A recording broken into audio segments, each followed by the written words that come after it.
Ci et par là. Certains justifient même leur comportement par le fait que la religion musulmane leur donne le droit d'avoir 4 femmes.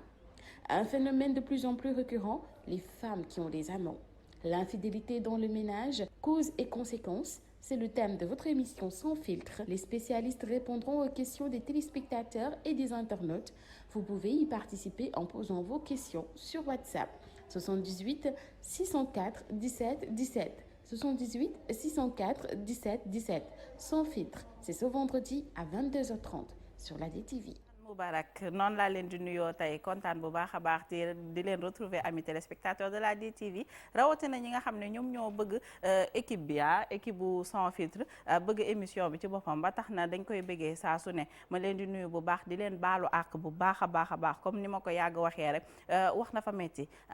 jàkkaarloog téléspectateurs yi dafa metti ci booy wax ci bëgg leen bëggal donc parfois il faut que ñu leen di baalu àq ci dëgg-dëgg yi nga xam ne day am ci suñu ay wax waaye di sant yàlla bu baax ci li nga xam ne jubte la te dina leen bëgg dina leen gënal bu baax a baax kontaan encore une fois comme ni ma ko waxee rek di leen retrouver ak sama équipe bi nga xam ne macha allah saa yu ma leen gisee damay kontaan parce que dañ may non seulement dañ leen déstressé jàngal la waxtaanal la kafal la reetaanal la man daal dama leen bëgg di ko commencé comme d'habitude rek ci Kiné Fam Kiné nuyu naa la. man daal kontaan naa ci fay naa la bu baax mais li rek nga rouge de waaw dama koo xaw a xeeb sax nii dama ko kii rek toqal noonu. waaw xam nga sol ba fay ne xaar ma toqal. ni nga ko def noonu. ci ni nga def ci rose bi rek. salaamaaleykum voilà di nuyu ñëpp voilà di kontaan aussi teewaat bi ñu teewu fii pour waxtaanee comme ni ko Eva waxee rek voilà lépp loo xamante ne da leen di bëggal en même temps di leen jàngal voilà ñu partager waat tout ce qui est je peux dire connaissance tout ce qui est je peux dire relation amoureuse couple mariage lépp rek donc waaw kon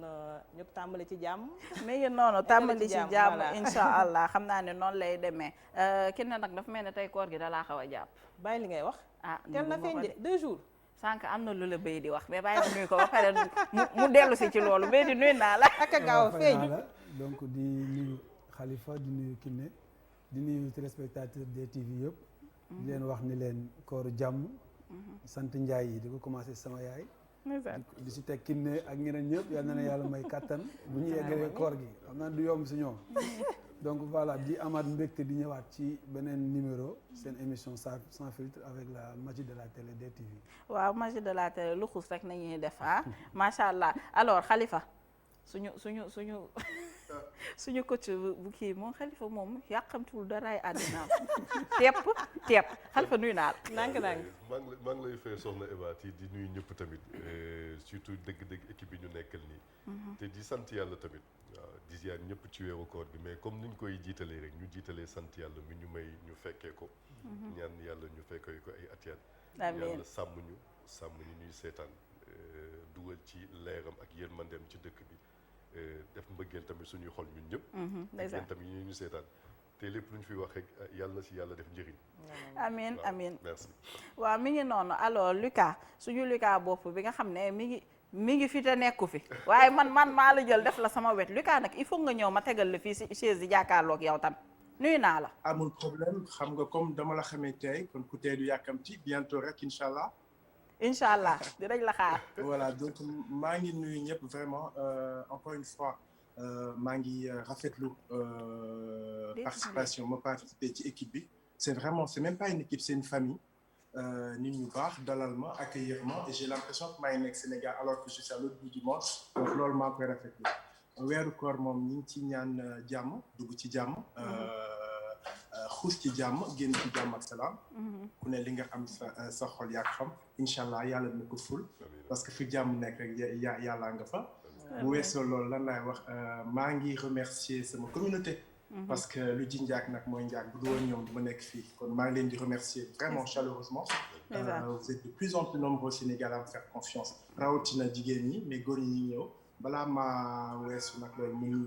ku am solo ci man ndax kooku mooy lépp mooy sama yaay waaw maa ngi koy faire un gros bisou parce qu'elle est au Sénégal en ce moment et man je suis à Paris voilà. ñun lay xaar en tout cas nga ñëw fii toog ñuy pelloo surtout que fi mu ne nii dañoo am ñu ñuy gunge waa Sénico dañ ñuy gunge Verinda Dakar daf ñuy gunge Lucas da ngaa war a ñëw nag bokk ci xéewal yee gunge yi bu leen jeexal sama xol bu leen tax ma dagg. ñun waaye yow pour Vérine de Dakar rek dañ la koy GP foo ne. amul problème maa ngi Paris. dañ la koy GP toogal. les lignes sont ouvertes c'est bon vous me l'envoyez. yow jeex na tàkk bu la dara metti yaa ko yóbbu ne yow nañ kon booy dem xam naa ne dañ lay boole kii parce que dégg naa nag yow ay xeetu kii mayonnaise yooyu da nga koo bëgg. da nga ma xam. waaw man Jóobeen laa da nga ma xam. na nga ko bëgg dëgg la bëgg nga ko de bu baax. nan nga koy defee yow ci pain wala di capp wala nan nga koy kiiwee. ma ne la na Mansour woo madame Traoré léegi mu dugg léegi lépp leer. mi ngi noonu Kiné moom xam da ngaa bëgg pâtisserie dégg naa wax na moo tax tey bi Vérine de Dakar ñëwee di defar yii nii xam naa kontaan nga ba nga ko gisee. dama kontaan li ma gën a kontaan loo mooy beurre Jadida bi nga wax. waaw man boobu ma ci gën a kontaan loo parce que boobu moom ñiy def pâtisserie ñëpp benn wax bi lañ wax. voilà li muy apporté ci pâte bi ni mu koy nooyalee da ngay lekk comme on dit li ñu naan da ngay tàkkamtiku voilà à chaque fois que yaa ngi koy ñam daal vraiment beurre bi daal macha allah. quand même xam nga Jadida man li ma neex si ñoom mooy famille la Jadida beurre ñoom huile ñoom mayo ñoom leneen ak leneen te soo ndeysaan publicité bi ci suñu maman Fatou Guewel Diouf defoon maa ngi koy nuyu bu baax ñun ñëpp dañ ko woy Jadida beurre Jadida bii di yaa wax defar waxuma waa baax na waaye nag xanaa nag wax dëgg yàlla ku jël sa pee di ci mayonnaise xanaa di nga naan meew maa la ko wax bay di xam nga ni Kiné li mu wax fii léegi mënu ko def te du ko boole te doo ko boole meew boo seetee xalaatoo ko sax lii moom yaa ngi wax expliqué mais bëtam mi ngi tegu ci plateau waaw boobu ba léegi instant bu xel bi kii na xel bi nga fa weex tal ni meew ak lii vous l'avez compris c'est Nico ñoom ñooñu nar a gunge ci ramadan bi yëpp ak li nga xam ne moom moo di Jadida famille Jadida comme ni ma koy waxee waaye it ak lait en poudre boobu nga xam ne moom moo di Laclé alors maa ngi naan ci weeru koor gi yëpp waaye c'est Nico après koor gi da ngeen di ko continuer de foofu la kaa bi toolu boobu ba tey waaye boobu ba léegi ndegam ku wax koor di nga wax ndogu waaye ku wax ndogu it di nga wax xëdd en même temps waaw loolu ki nga xam ne moom moo di Papi Piopa borom Vérine de Dakar moom tamit seetaanuñ ci benn yoon ñëw indi yu naay sam yi bay di xam yow laa sonal kii bi plat bi kii ma ko waaye transféré ma ko foofu boo ma jox baax na Khalifa est-ce que doo ma tëyal beneen bi tamit ma wante spectateurs yi li nga xam ne moom la Vérine de Dakar di def macha allah mu nekk plat yoo xam ne yànji ña mën nga ko joxe suukaru koor comme on dit léegi suukaru koor dafa changé gars yi yamatuñ ci suukar beeg tàndarma bi dañ ciy boole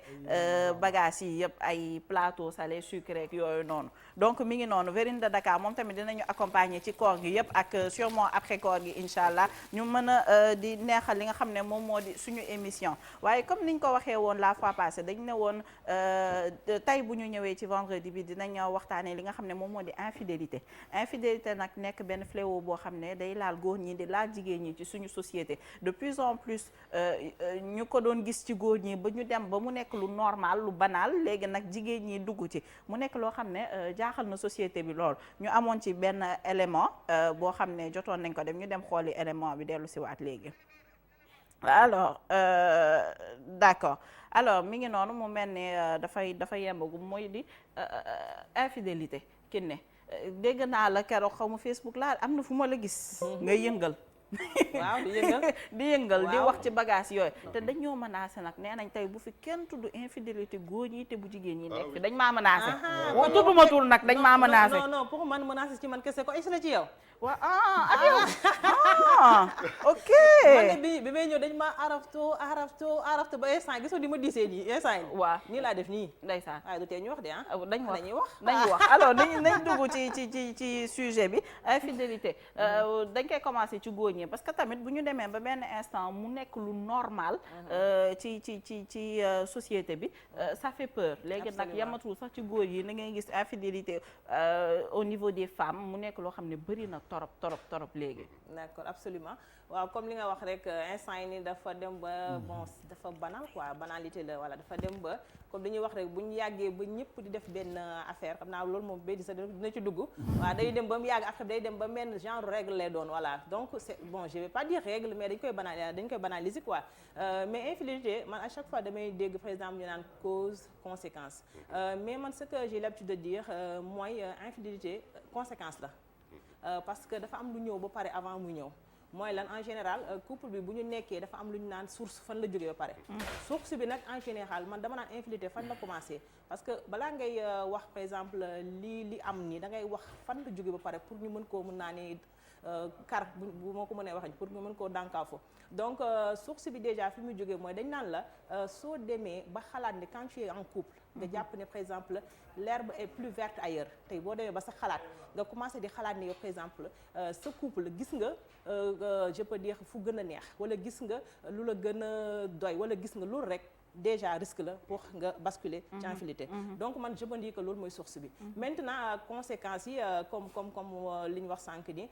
mooy tout ce qui est ay mensonges yi ci am ak fen yi ci am parfois jalousie fiiraange parce que en général dañ naan la boo fiiree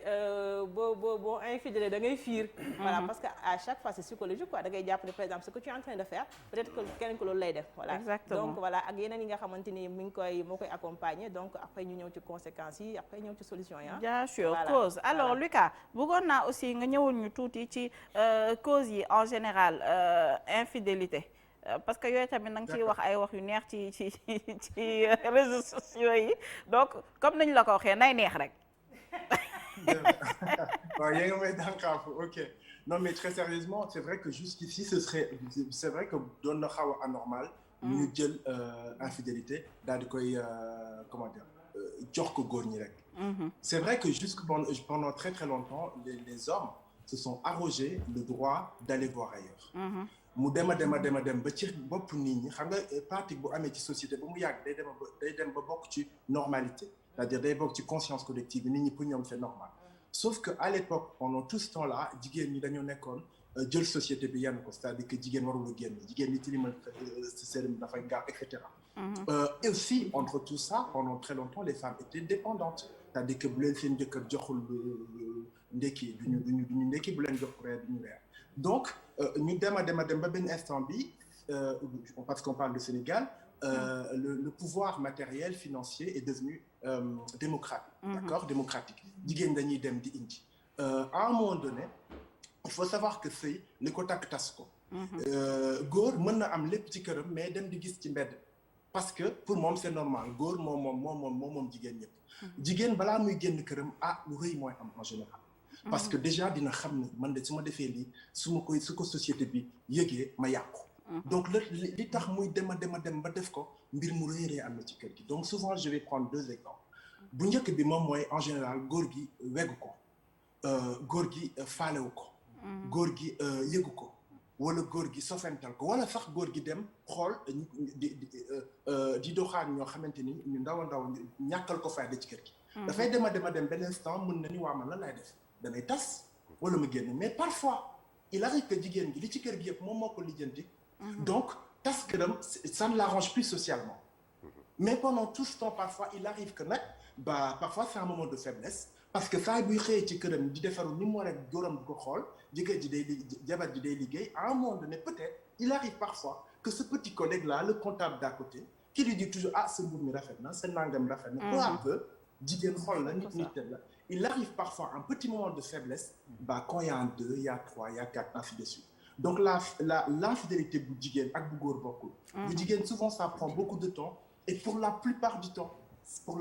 temps d'après les études que j'ai pu voir en général ignorance góor gi le fait que jëkkër ji faalewu ko xool ko mooy dox ko parfois mu ko doole mu jàtt voilà mais encore une fois rafetlu ma ko néew ma loo xam ne lu baax la néew ma loo xam ne lu bon la parce que man j'ai une faculté mënuma juger je suis pas quelqu'un qui juge je suis dans l'analyse en tout cas pour infidélité bi mën a deñ il faut que góor ñi xoolaat aussi quel rôle quelles sont leurs responsabilités ci kër gi du rek damaa takk jabar rek ñaf ko ci kër gi ni frigo bàyyi fa ñaari potu yaaw defe ni yaaree genn ga reyoo kenn dégg nga donc sa jabar boo ko indee ci kër gi li nga yelloo ak moom dafa bëri il faut que l'homme se dise bu jabaram commencé naan ko Aline waa Aline yow doo ma xool waa Aline doo ma gis c'est hyper important qu'ils se disent c'est peut-être déjà un peu trop tard. Sauf que les hommes, jusqu'à ce que la femme aille voir ailleurs, ils n'ont rien vu parce que ils ont été pour beaucoup conditionnés à ce que la femme soit éternellement fidèle, sauf que cette époque-là, elle est un peu révolue, malheureusement. Voilà. mais parfois est-ce que du tamit ñu jigéen ñi dañuy fayantoo parce que man mës naa ci gis benn cas boo xam ne kooku jëkkër ji fidèle ak ku ko rey la yamale munu ko xam nga parfois y a des hommes yoo xam ne mooy góor ñu feebar ñi man noonu laa leen tuddee ils sautent sur tout ce qui bouge donc ñooñu tamit parfois boo amee benn jabar boo xam ne elle a pas trop la tête sur les épaules mën na jàdd Khalifa. waaw gis nga thème bu dafa complexe. dafa complexe trop te boo xoolee Luca moo ngi koy junj. nee na du juger kenn parce qu'il est dans l'analyse effectivement. parce que le thème est complexe parce que l'être humain est complexe. nit dafa lëndëm nit dafa doy waar. et bu ñu mës a fàtte ne nit dafa matadi bu ñu nee infidélité il faut que ñu mun ko tekki d'abord. bu ñu koy tekki ñu ne mooy bu dee tubaab la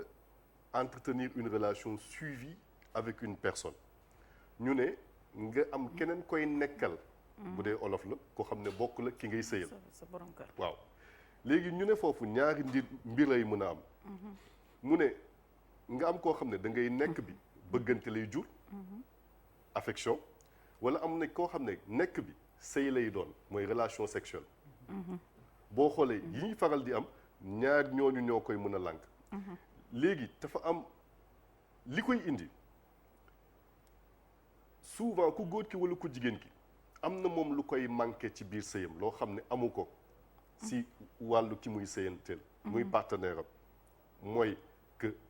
affection bi mu soxla ñu bëggee ko amu ko wala yëg-yëg li mu soxla amu ko te bu ñu fàtte ne ci biir infidélité am na ay couple yoo xam ne ñoom ñaar dañ koy d'accord mooy que ku jigéen ki dafay nangu ne jëkkëram na defi lu ko neex ci biti wante du takk ñoom ñaar ñu d'accordé ko noonu am na beneen bu gën a doy waar boo xam ne infidélité bi du doon sexe opposé par exemple ku góor ki suy mooy du mooy dem doxaani ku jigéen moromu góoram lay sëyal waaw ay professionnels lañ ce sont des cas que l'on voit et mooy yi gën a doy waar te damay naan sax du ma ñaan sax yàlla même yow boo nekkee professionnel nga ciy am cas yu mel noonu parce que c'est destructeur ku jigéen ki mel ni mu mel nekk ci jigéen am lépp ne la dalay naan munu ma xam munu ma comprendre lan moo tax kii mu bàyyi ma man mii nekk jigéen ma bett ko ñu bett ko góor moo tax foofu ñaar la moo tax ma ne nañu xoolaat bu baax ku góor ki koy def muy góor a jigéen mun na am lu mu manqué moom ci nitam wala mun na am lu mu manqué ci sëyam mun na am lu mu manqué moom ci nitam loo xam ne dina ko wër du ko mus a dab wala moom mun na am lu mu manqué ci sëyam moo tax nag il faut que ñu conditionné ko bu dee bu góor parce que dañ koy brosser rek dinañ ci mun ñëw du ma sax bëgg a laalee foofu parce que sax nañ dem ci jigéen ñi tey jigéen ñi lay xaw a tooñ parce que ki ne tax xam nga yu jigéen ñi sax xam nga boo xoolee mag ñi dañuy naan ñu ne couple xale dañuy naan nañ di dëkk mais Sénégal am na ay régions yoo xam ne les enquêtes de 2010 peut-être que bay di xam na ci dara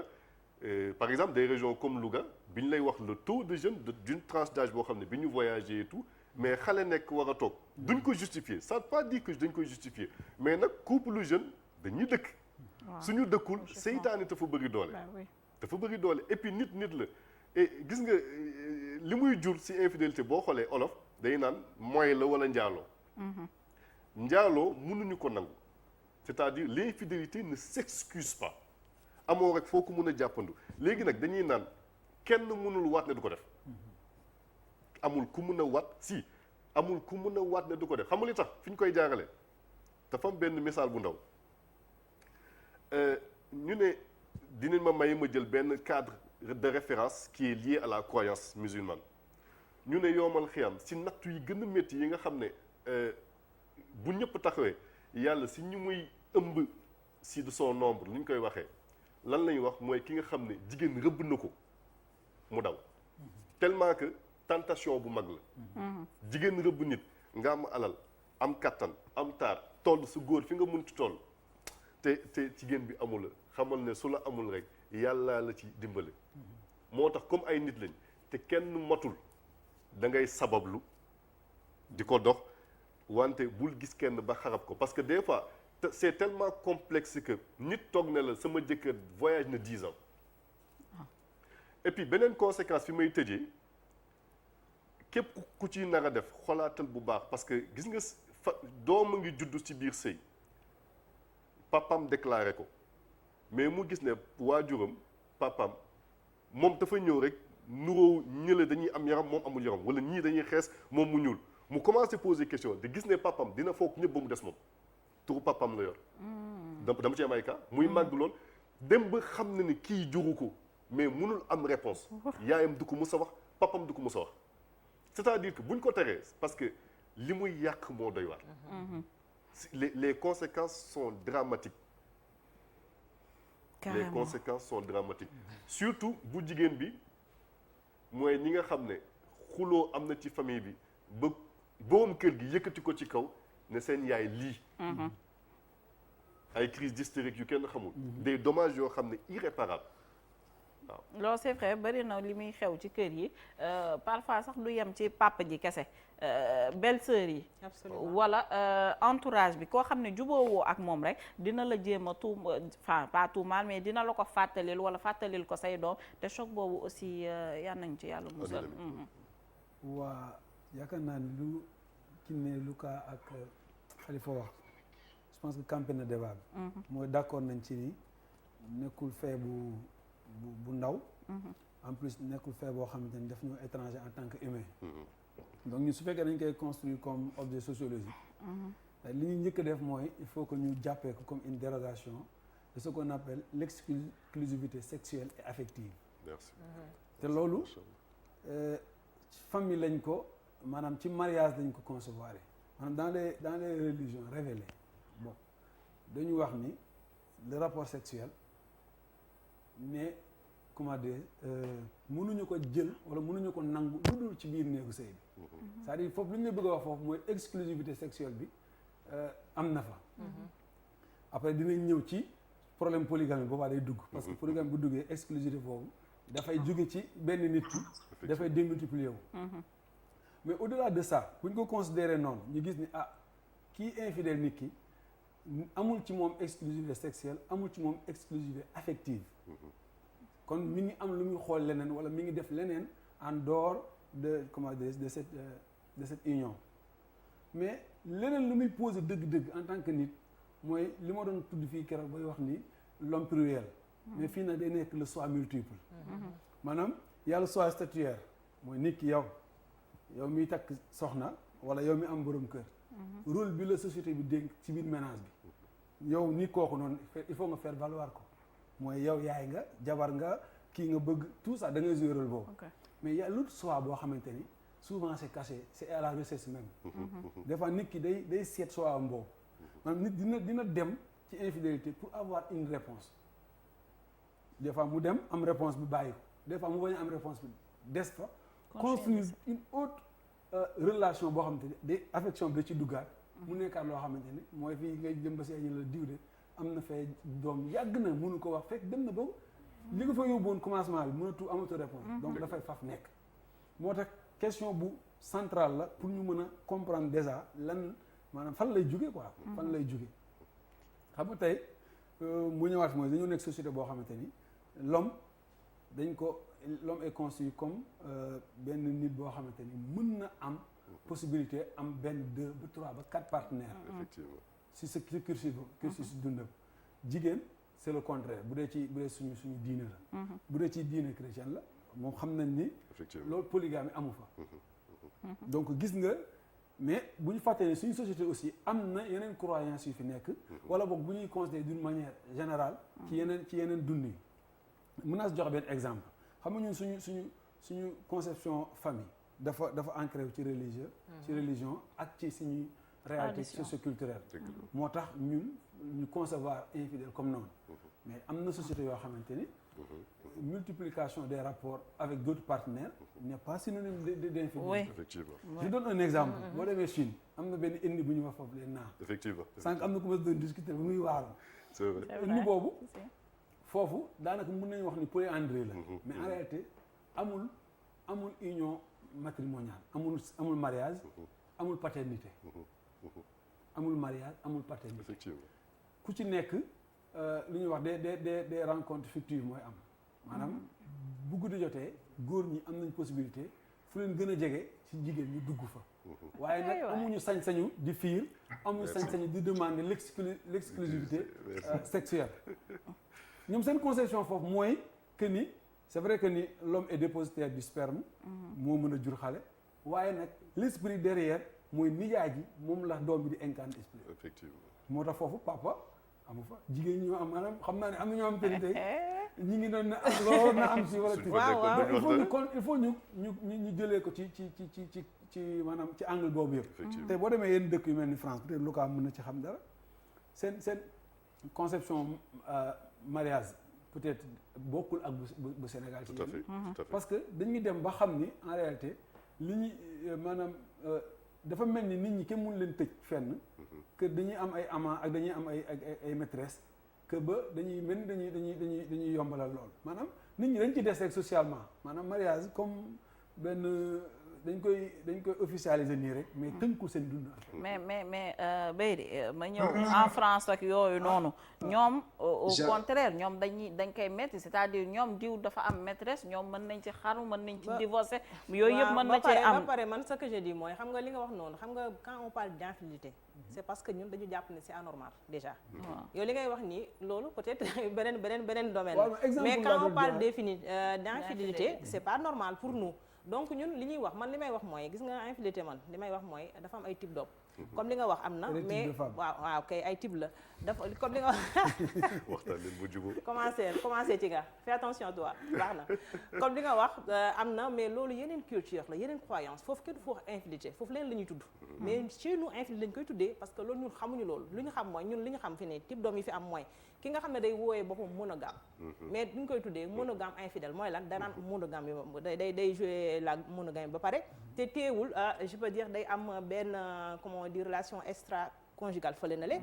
am jabaram à côté léegi kooku noonu li ci grave mooy du jàpp ni sax instant yi moom il est infidèle xam nga lu tax parce que day jàpp ni moom li ko war ci jabar ji bi nga koy def moralement il est fidèle moom pour moom am ñeenti jabar pour moom waaw taxawal rek moralement il est fidèle pour moom parce que mi ngi toppatoo jabar ji ni mu ko waree mi ngi toppatoo jabar ji ni mu ko waree donc moom pour moom am na droit dem seeti feneen kooku mooy le monogame infidèle dafa am beneen bu ñuy wax polygamie fake man fake laa ni wooyee sax mooy ñi nga xam ne non ce sont des fake parce que quand tu dis par exemple yow da nga ni polygamie léegi yow c'est parce que y a la culture ou la croyance ñi ngi fi ñu ne góor am na droit am 4 femmes loolu mooy tax nga ne da ngay doxaan mais waxuñu doxaan y a une différence entre li ñuy wax ak lii donc man moo tax mooy ce sont des monogames fake mooy dañoo bëgg a sukkandiku ci polygamie je peux dire polygame fake parce que dañoo bëgg a sukkandiku ci polygamie pour mën a def li ñuy def mooy ki nga xamante ni day wax ni moom mën na bëgg façon yu bëri par exemple mën na bëgg jigéen façon bi mën na bëgg jigéen mais li croyance bi wax wala li diine gi wala quel que soit lim gëm ba mu koy comment ba mu ci sukkandiku pour def loolu noonu ce qui est clair mooy du topp règle yi du jël condition di def dara loolu rek lay topp ñun sont des polygames fake donc ñun ñaar yooyu lañ xam béy di mais côté bi ngay wax ni c'est dans d'autres pays loo xam ñoom duñ tudd sax infidélité loolu pour ñoom c'est pas de l'infidélité parce que c'est normal ba pare c'est accord la yow da ngay xam ni yow kii am na kenn ku muy seet man ma xam am na keneen ku may seet moom mu xam am na keneen ku may fréquenter mais lii c'est des trucs yoo xamante ni yow sa jabar du ci xam dara yaa ngi dégg da ngay toog moom mu dem di seet donc c'est pas des trucs yoo xamante ni est-ce que xam nga ne léegi seen jabar yi dañ koy xam waaw kay léegi jabar dañ koy xam de léegi am suñu benn spécialiste ci seen jabar yi dama bëgg ñëwaat ci Kiné Lo wax dama doon joxe exemple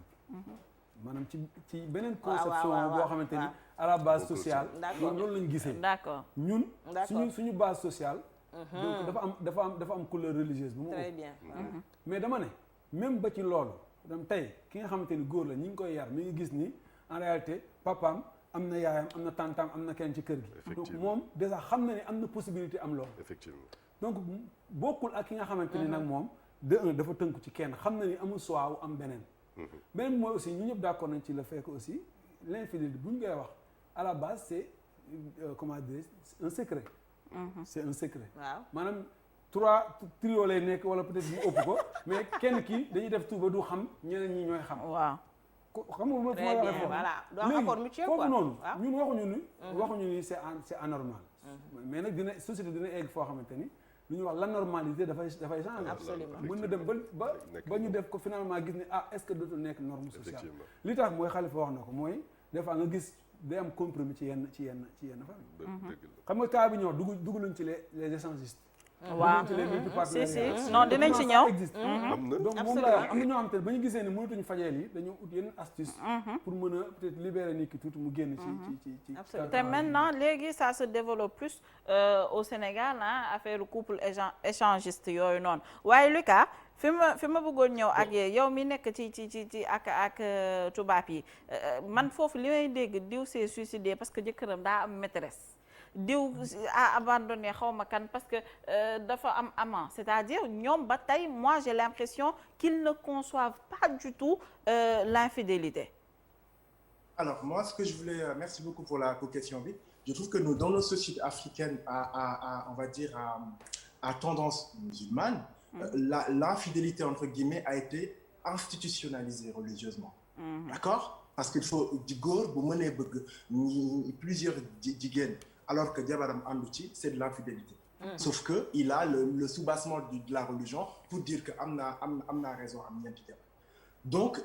on a une culture plus qui tolère l'infidélité. D'accord? Il faut dire les choses comme ça. Alors qu'en Europe, enfin là où moi je vis, c'est tout à fait le contraire.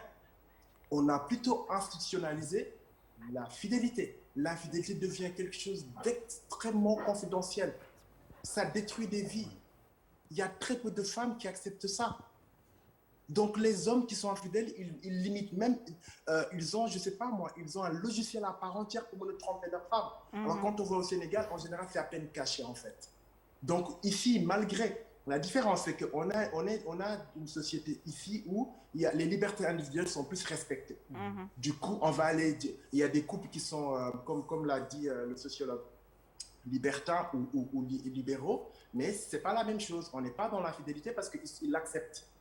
On n'est plus dans l'infidélité pour le coup, parce que c'est accepté par les deux parties. Ok? Donc sinon, c'est pas un couple libre. C'est un qui trompe l'autre, une qui trompe l'autre. Donc moi, ce que je veux dire en quelque sorte, c'est que je voulais juste rajouter un petit point sur l'infidélité féminine au Sénégal, parce qu'on est plutôt au Sénégal. En général, pourquoi infidélité féminine bi gën a bëri? Parce que pour les femmes qui font ça, certaines dañ ko utiliser pour une forme de transition. C'est-à-dire que bëgguñu tas seen sëy nekk ci mbedd mi nekk célibataire. Donc je tente parfois l'infidélité pour peut-être trouver koo xamante ni moo gën sama jëkkër bu demee ma leer ma tas sëy ak keneen. Parfois c'est souvent ça peut être ce cas aussi on n'en parle pas beaucoup. Parfois c'est juste une transition. Mais c'est important que nous en tant que professionnels qu'on parle de ça. C'est pas que on va libéraliser, pas du tout. C'est important qu'on en parle. Pourquoi les femmes sont infidèles? Pour la plupart, elles en ont marre du patriarcat. Le fait que amuñu choix. Et autre chose que j'ai rajouté, c'est super important. ñu ne waa ji comme gérer na jabaram comme il faut toppatoo na jabaram war naa génn mais attention toppatoo c'est quoi? C'est matériel, ça veut dire. C'est pas parce que yaa ngi koy jox mu lekk yaa ngi koy jox mu naan et encore parfois elle travaille dëkkal nga ko ci kër parfois vous payez les loyers tous les deux mais émotionnellement c'est le plus important dans le couple.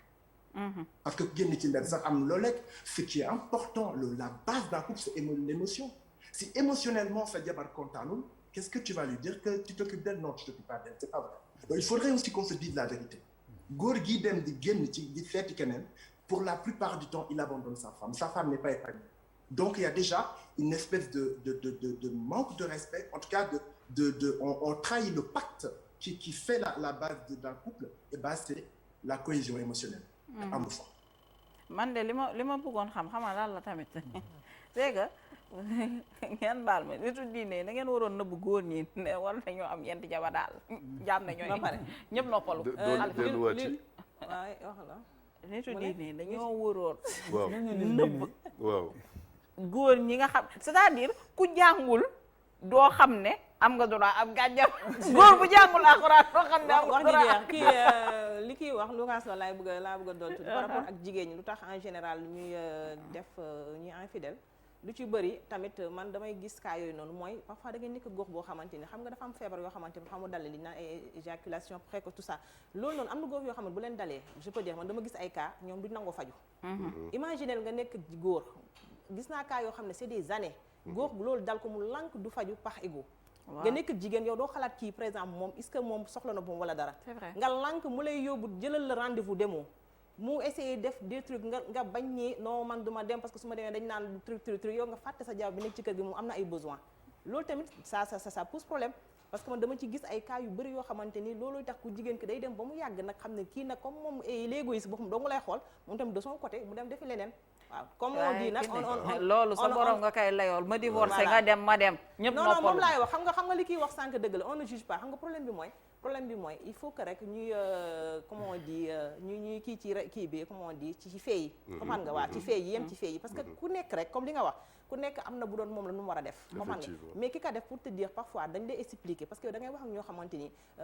boo toogee benn position bi bu ñu waxee ba pare c'est pas que da nga koy cautionner wala da nga leen encourager non mais di nga xam ne lii aussi tamit vraiment c'est des choses yoo xam ne il faut corriger parce que voilà parce que yow mënoo nekk ak jigéen ci kër ngeen nekk yeeyaay truc yoo xam ne war nga ko mën a apporter nga lang nga ne doo ko def parce que tu veux pas par exemple nit ñi di la xamal dara yow nga fàtte ci biir kër gi loolu aussi ça pose problème loolu am nañu ci war a mën a préciser parce que li ki ne wax dafa am solo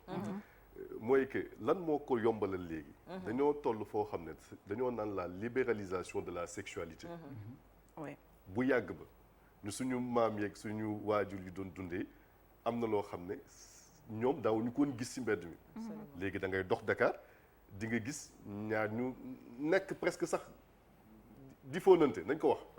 boo nekkee ci plage yi donc dañoo dem ba nga xam ne léegi lépp lu jëm ci sexualité wàllu sëy ak ñoom seen dañ ko nekkatul tabou dañ ko teg fépp boo xoolee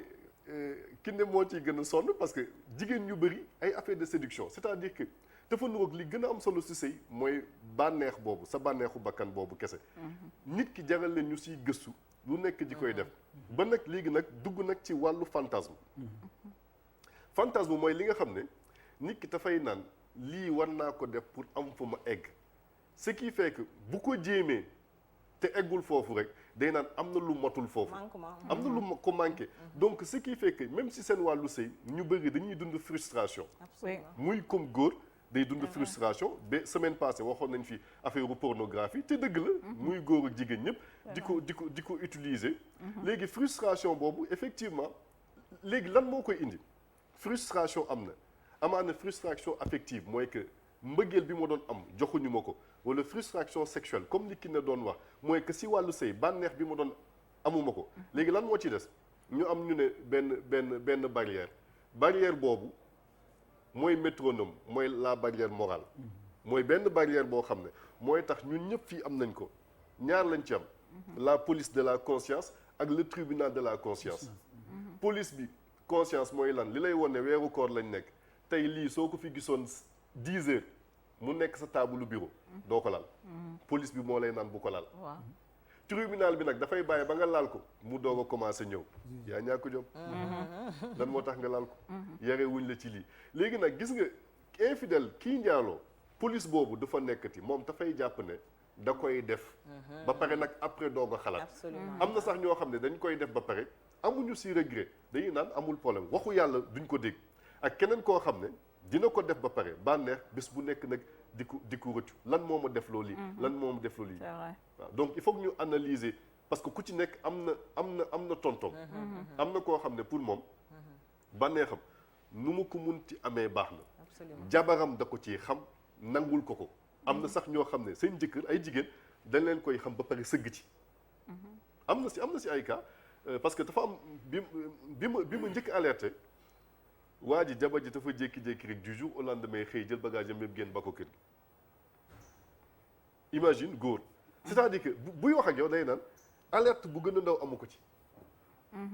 mu xëy du jour au lendemain soxna si jël lépp ne ko merci pare na après lay def ay enquête doogu commencé def li ñu naan def ay liaison doogu comprendre ne góor tamit fo côté boobu ñun li Lucas jund na ko sànq dañuy tëx gis nga jigéen su lay bàyyi góor ki du ko teel a naan mais jigéen su lay bàyyi na la 6 mois avant merci parce que góor li muy jàpp mooy maa ngi joxe dépense maa ngi ñëw fàtte na toppatoo bi fàtte na yenn yi alors que jigéen am na fu muy toll il suffit que mu génn wax ju neex mu commencé ko dégg fenn rek coow li commencé et liñ koy tëjee lenn loo xam ne waxoon nañ ko sax préciser sànq mooy infidélité yu bëri balaa muy am ñu ne cokkaas bi commencé xam nga cokkaas lan mooy cokkaas couple bu nekk dina jékki-jékki am crise comme ñun suñu génération tàmmaluñ ñu muñ gis nga crise bu am rek da ngay gis ñu commencé bu dee ku jigéen ki moo ngi commencé woo benn exam bu dee ku góor ki moo ngi commencé tamit dégg benn exam ndax crise alors que crise c'est simple ça arrive dans la vie ça passe bu dee crise mooy ko xuloo nañ tey yow au lieu ngeen régler ko ngeen defee ko xuloo boo xam ne tafante ku nekk taf sa morom di jéem a nag di waxtaan ak keneen yéen a ngi cokkaas infidélité ñëwagul yéen a ngi waaj a tijji bunt bi beneen bi loo xam ne àdduna ala kulli al ci lépp day am ñu ne marasme mooy que loo bëgg kii nii di nga jékki-jékki un jour nga yeewu suba sa xel du ci nekk doo ko am envie marasme mooy da ngay jékki-jékki regg même bëggeel da ngay jékki-jékki ngay naan day am dina moment yoo xam ne tu te poses la question est-ce que bëggee naa ko ni mu ko bëggul woon dafay jàll ay période la il faut nga xam ne lii du dara ça va passer peut-être que am na doom léegi mbëggeel gi day changer parce que mbëggeel tamit dafay changer am na ñoo xam ne pour ñoom dañuy figé wu ni ma ko bëggee bi ñuy am 20 ans noonu la war a continuer ñeneen ñi tamit dafa am loo xam ne des fois la personne bi ngay nekkal dafay changer bu dee jigéen la nga takk ko mu nekk jeune fille grossesse ñëw mais elle se transforme bébé ñëw et elle se transforme am nay góor yoo xam ne yaruñu seen bopp loolay wax ji c'est yaruñu seen bopp il suffit que grossesse ñëw duñ la accompagner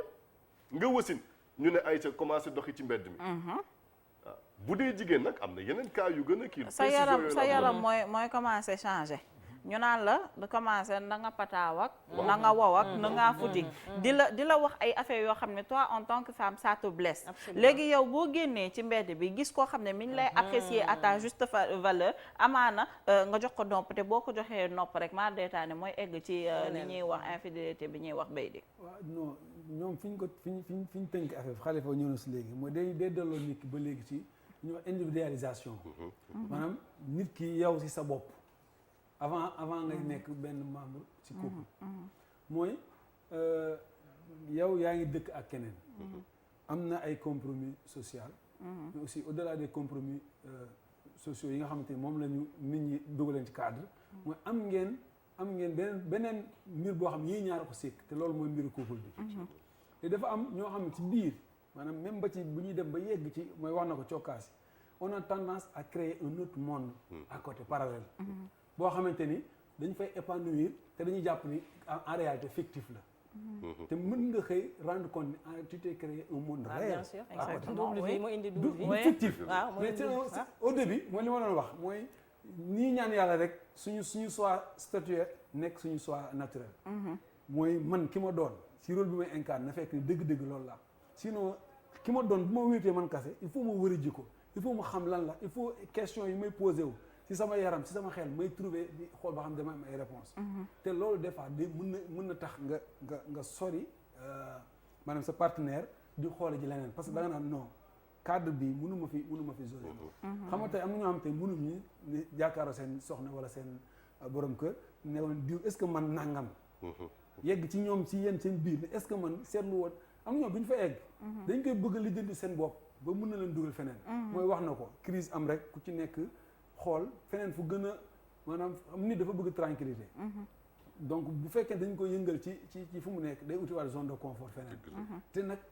loolu moom mooy tentation yi moom mooy début de tentation yi boobu te loolu xamoo fan la mën a egg am na ñoo xam ne dañu dem ba sori après ñu rendre compte en réalité lii nii may dem du yoon bi nekkate lii du dara lii mooy réalité bi war mooy entre temps couple bi trouver na des solutions ba amati stabilité donc nga gis ni fàtte ni problème bi mooy ki ngay dem ci moom kan la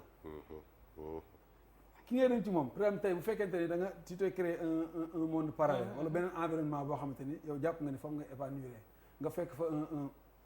comme ni ñu koy wax sax un player boo xamante ni moom yow ñëw nga mais moom foo pousse dafay dem ak yow mais moom amu ci beneen soubassement bu dul loolu kase genre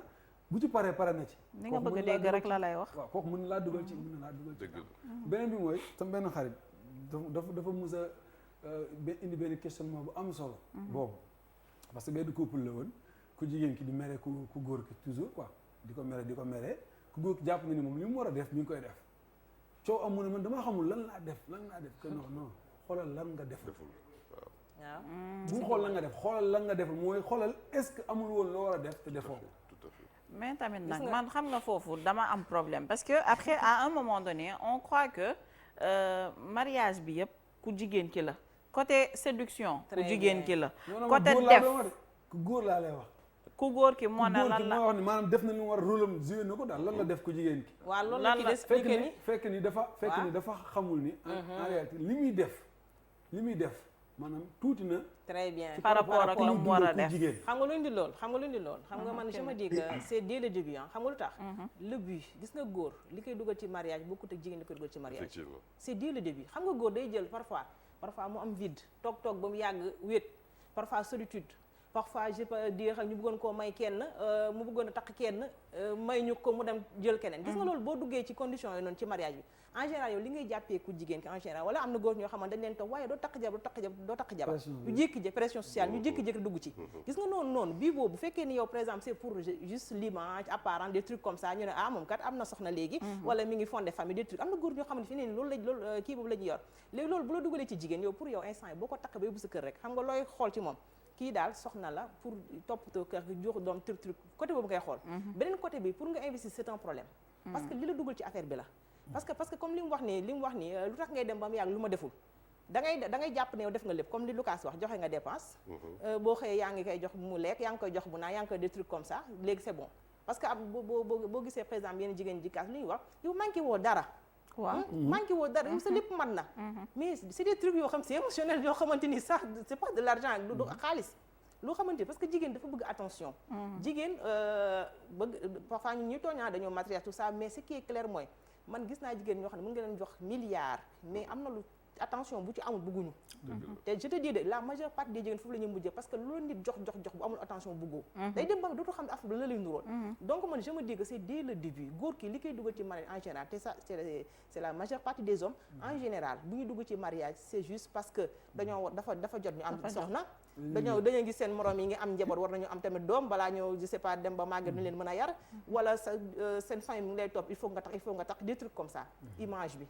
seen image la ñuy defar loolu nag boo ci duggee nag su ndaw si duggee ci kër gi ba ñëpp xam am nga rek li si des nag tu n'as pas besoin voilà di moo tax Viviane nee na góor dañ koy jabar duñ ko mat dañ koy mën Lucas duñ ko mën dañ koy mën waaw loolu la wax nee na jabar duñ ko mat dañ koy mën waaw foog naa noonu la ko waxee en tout cas bon d'accord kon Lucas ci kanam am xam naa ne dina ñëw parce que bëggoon naa tamit am xalaatam par rapport ak li ñuy naan parfois da ngay am li nga xam ne moom moo di xaalis boobu noonu nga wax matériel bi côté aspect matériel bi am aspect sexuel bi waaye du la teree dem loolu tamit cas yooyu dañ koy gis aspect sexuel ak aspect affectif voilà c'est ça donc parfois da ngay gis koo xam ne dina la ne j'ai pas de problème sexuellement j'ai pas de problème de matériel mais je ne le sens pas waaw ok merci beaucoup je ne le sens pas voilà parce que loolu gis nga mooy dafay baax na sax merci soxna Awa ci ñu leeral affection yëg-yëg la absolument xol mooy bëgg absolument xol mooy gis nit comme sama benn grand rek xool kinne rek ne ko waaye te xalifa di kii di dëgg-dëgg maa ngi koy seetaan télé ba léegi mënatuma nelaw ma ne ko waa mais grand gis nga sama baat bi sax moo ngi dee doo sëqat béy di gis nga bi wala may donc xolay bëgg c'est pas sérieux quoi xol bi nag ñu ne su bëggee lu ko feesal day wut lu ko mottali nit dina dund ay at du gis lu ko mottali absolument mu am alal di wut bànneexu sëy ñeneen di ko jox bànneex wante xol bi bëggul kooku su amoon ñeenti jabar dina wutaat absolument day wut parce que solitude bi gën a métti ñu ne wéet bi gën a métti mooy xol bu wéet alal du ko faj xaritoo du ko faj kenn du ko faj ci àdduna ki koy faj ci àdduna mooy ki lay mottali 50% bu des waaw ki koy mottali kese gis nga nag moo tax mu ne man boobu sax mooy bi gën a graaw te loolu li koy indi mooy que des fois nit ki defal nañ ko mariage arrangé waaw famille yi ñëw rek ne sa benn cousine la alors que yow amoon na keneen koo bëgg absolument wala jékki-jékki ki ne wax na ko léegi nga toll ñu may la pression sociale boo xam ne takkal teg la paaka si put am na ay famille boo amee yenn âge yi foog nga takk pare woo gisagoo koo bëgg ñu ne ay ca nga dugg ci dugg nga ci xol bi dina wër keneen ku muy bëgg absolument des fois tamit mooy choix bi ñu doon wax léegi nañ ci dal dafa am loo xam day naan les axes de vie nit ki des fois day foog ne bëgg na waxoon nañ ko fi Saint-Valentin fekk ne bëggul dafa am lu mu jiital ci mbëggeel bi jigéen yu bëri da leen di dal góor yu bëri da leen di dal góor yu bëri des fois suñu jamono taar bi la ñuy xool taar bi rafet na lii wala lii wala lii wala am na position sociale nga foog nga bëgg nga ko 2 mois après nga xam ne bëgg ko jigéen tamit dafay dal ku góor ki il est beau comme ni ñu koy waxee il est gentil il a de l'argent ay ca nga dugg ci taf commencé xam gis nga loolu seen première semaine dafa ñi muy dal ñëpp xam nga la ñu wax mais dañoo marié wu rek mënoo xanaa xam lu ma defoon wala heure boobu sa perception moo baax loon parce que li nga doon gisee avant moom lañ muuroon say bët donc xol bi boog loolu ma bàyyi ñoom ñu kii si suñu paree ba toj xol bi ba pare mooy mbëggeel bi ñu doog a dem nag après ci wàllu bànneexu bakkan bi dama xalaat ci mbëggeel yéen nag may fekk si naan de am na benn prof da doon wax ni le coup de foudre ne tombe pas n'importe où mu leer nag absolument maanaam comme nit ñi buy wax noo kii je suis fou amoureux wala boog li coup de foudre la xawma lan la moom dafay wax ni derrière coup de foudre bi dafa am ay soubassement socio-culturel maanaam ki nga war a bëgg ak ni ñu koy bëggee ak façon bi yëpp moo ñaane nañ wax te yëgoo ko mais nag xam nga mbëggeel affaire mbiru yàlla la fi nga mbëggeel mbiru yàlla la li tax mooy ku ne xatee moom damaa décidé di bëgg diw boobu bëgg dafa am lu muy programme leneen mais du bëgg c'est-à-dire ku am explication vrai ne dëgg-dëgg li moom amour li inconditionnel ngay gis mooy ay signaux yoo la mën a permettre nga mën a expliquer ne en réalité sentiment bii la ñuy wax ni dañuy wax mbëggeel may ma foofu dooguma la ñu jël ki nekk ci ligne bi moom dafa lepp tour bi allo allo oui sëñ bi ñu ngi leen nuyu ça va soxna si na ngeen def ça va alhamdulilah sant yàlla bu baax foo ñuy woowee ok dama bëggoon participer ci thème infidélité bi dans les ménages ñu ngi lay déglu voilà tout d'abord di rafetlu émission bi merci beaucoup boobu ba léegi ñu ngi leen di suivre par rapport ak seen thème yeneen semaines yi merci beaucoup gis ne franchement c'est des thèmes très intéressants merci beaucoup c'est des thèmes qui touchent la société parce que ku wax infidélité au Sénégal wax c'est un fléau exactement parce que pratiquement fépp foo nekk soo tourné di nga gis kuy jooy soit ku góor ki wala ku jigéen ki ci infidélité yu ñu mën a wax ak yu ñu mënul wax mais man lu ma ci mën a wax par rapport à mon jargon dama naan il y a des infidélités qui peuvent être expliquées ak yeneen yoo xamante ne ji kenn mënu ko leeral infidélité maanaam yoo xamante ne ji mën nañ koo expliquer mooy des infidélités yoo xamante ne ji maanaam da nga koy def parce que yow ki nga nekkal moo la ci poussé te loolu li koy waral souvent mooy nga def benn choix boo xamante ne ji choix bi daal gis nga ni loolu nekkul loolu souvent financièrement tu n'es pas solide su dee góor ci financièrement yow bon dëgëroo pour jël beneen soxna ou bien ta situation sociale aussi ne te permet pas nga am beneen soxna mentalement aussi tu n'es pas prêt bon nga ne xaaral ma dem seeti si biti lenn pour man boobu mooy choix boo xamante ni ça peut être expliqué su dee même aussi su dee ku jigéen ki la voilà mun na dal ci borom kër boo xamante ne ji bon te yaakaaram tas na ci moom am na ci ay déception yoo xamante ne ji voilà du lu ko gën a mu dem ne mi ngi wuti leneen ci biti effectivement mais par rapport à votre thème toujours man su may wax je préfère ñuy waxtaan ci solution yi par rapport à ces cas ñooñu lu gën ci ñoom mooy par exemple su fekkente ne ji yow dem nga ba nar a tromper ki nga nekkal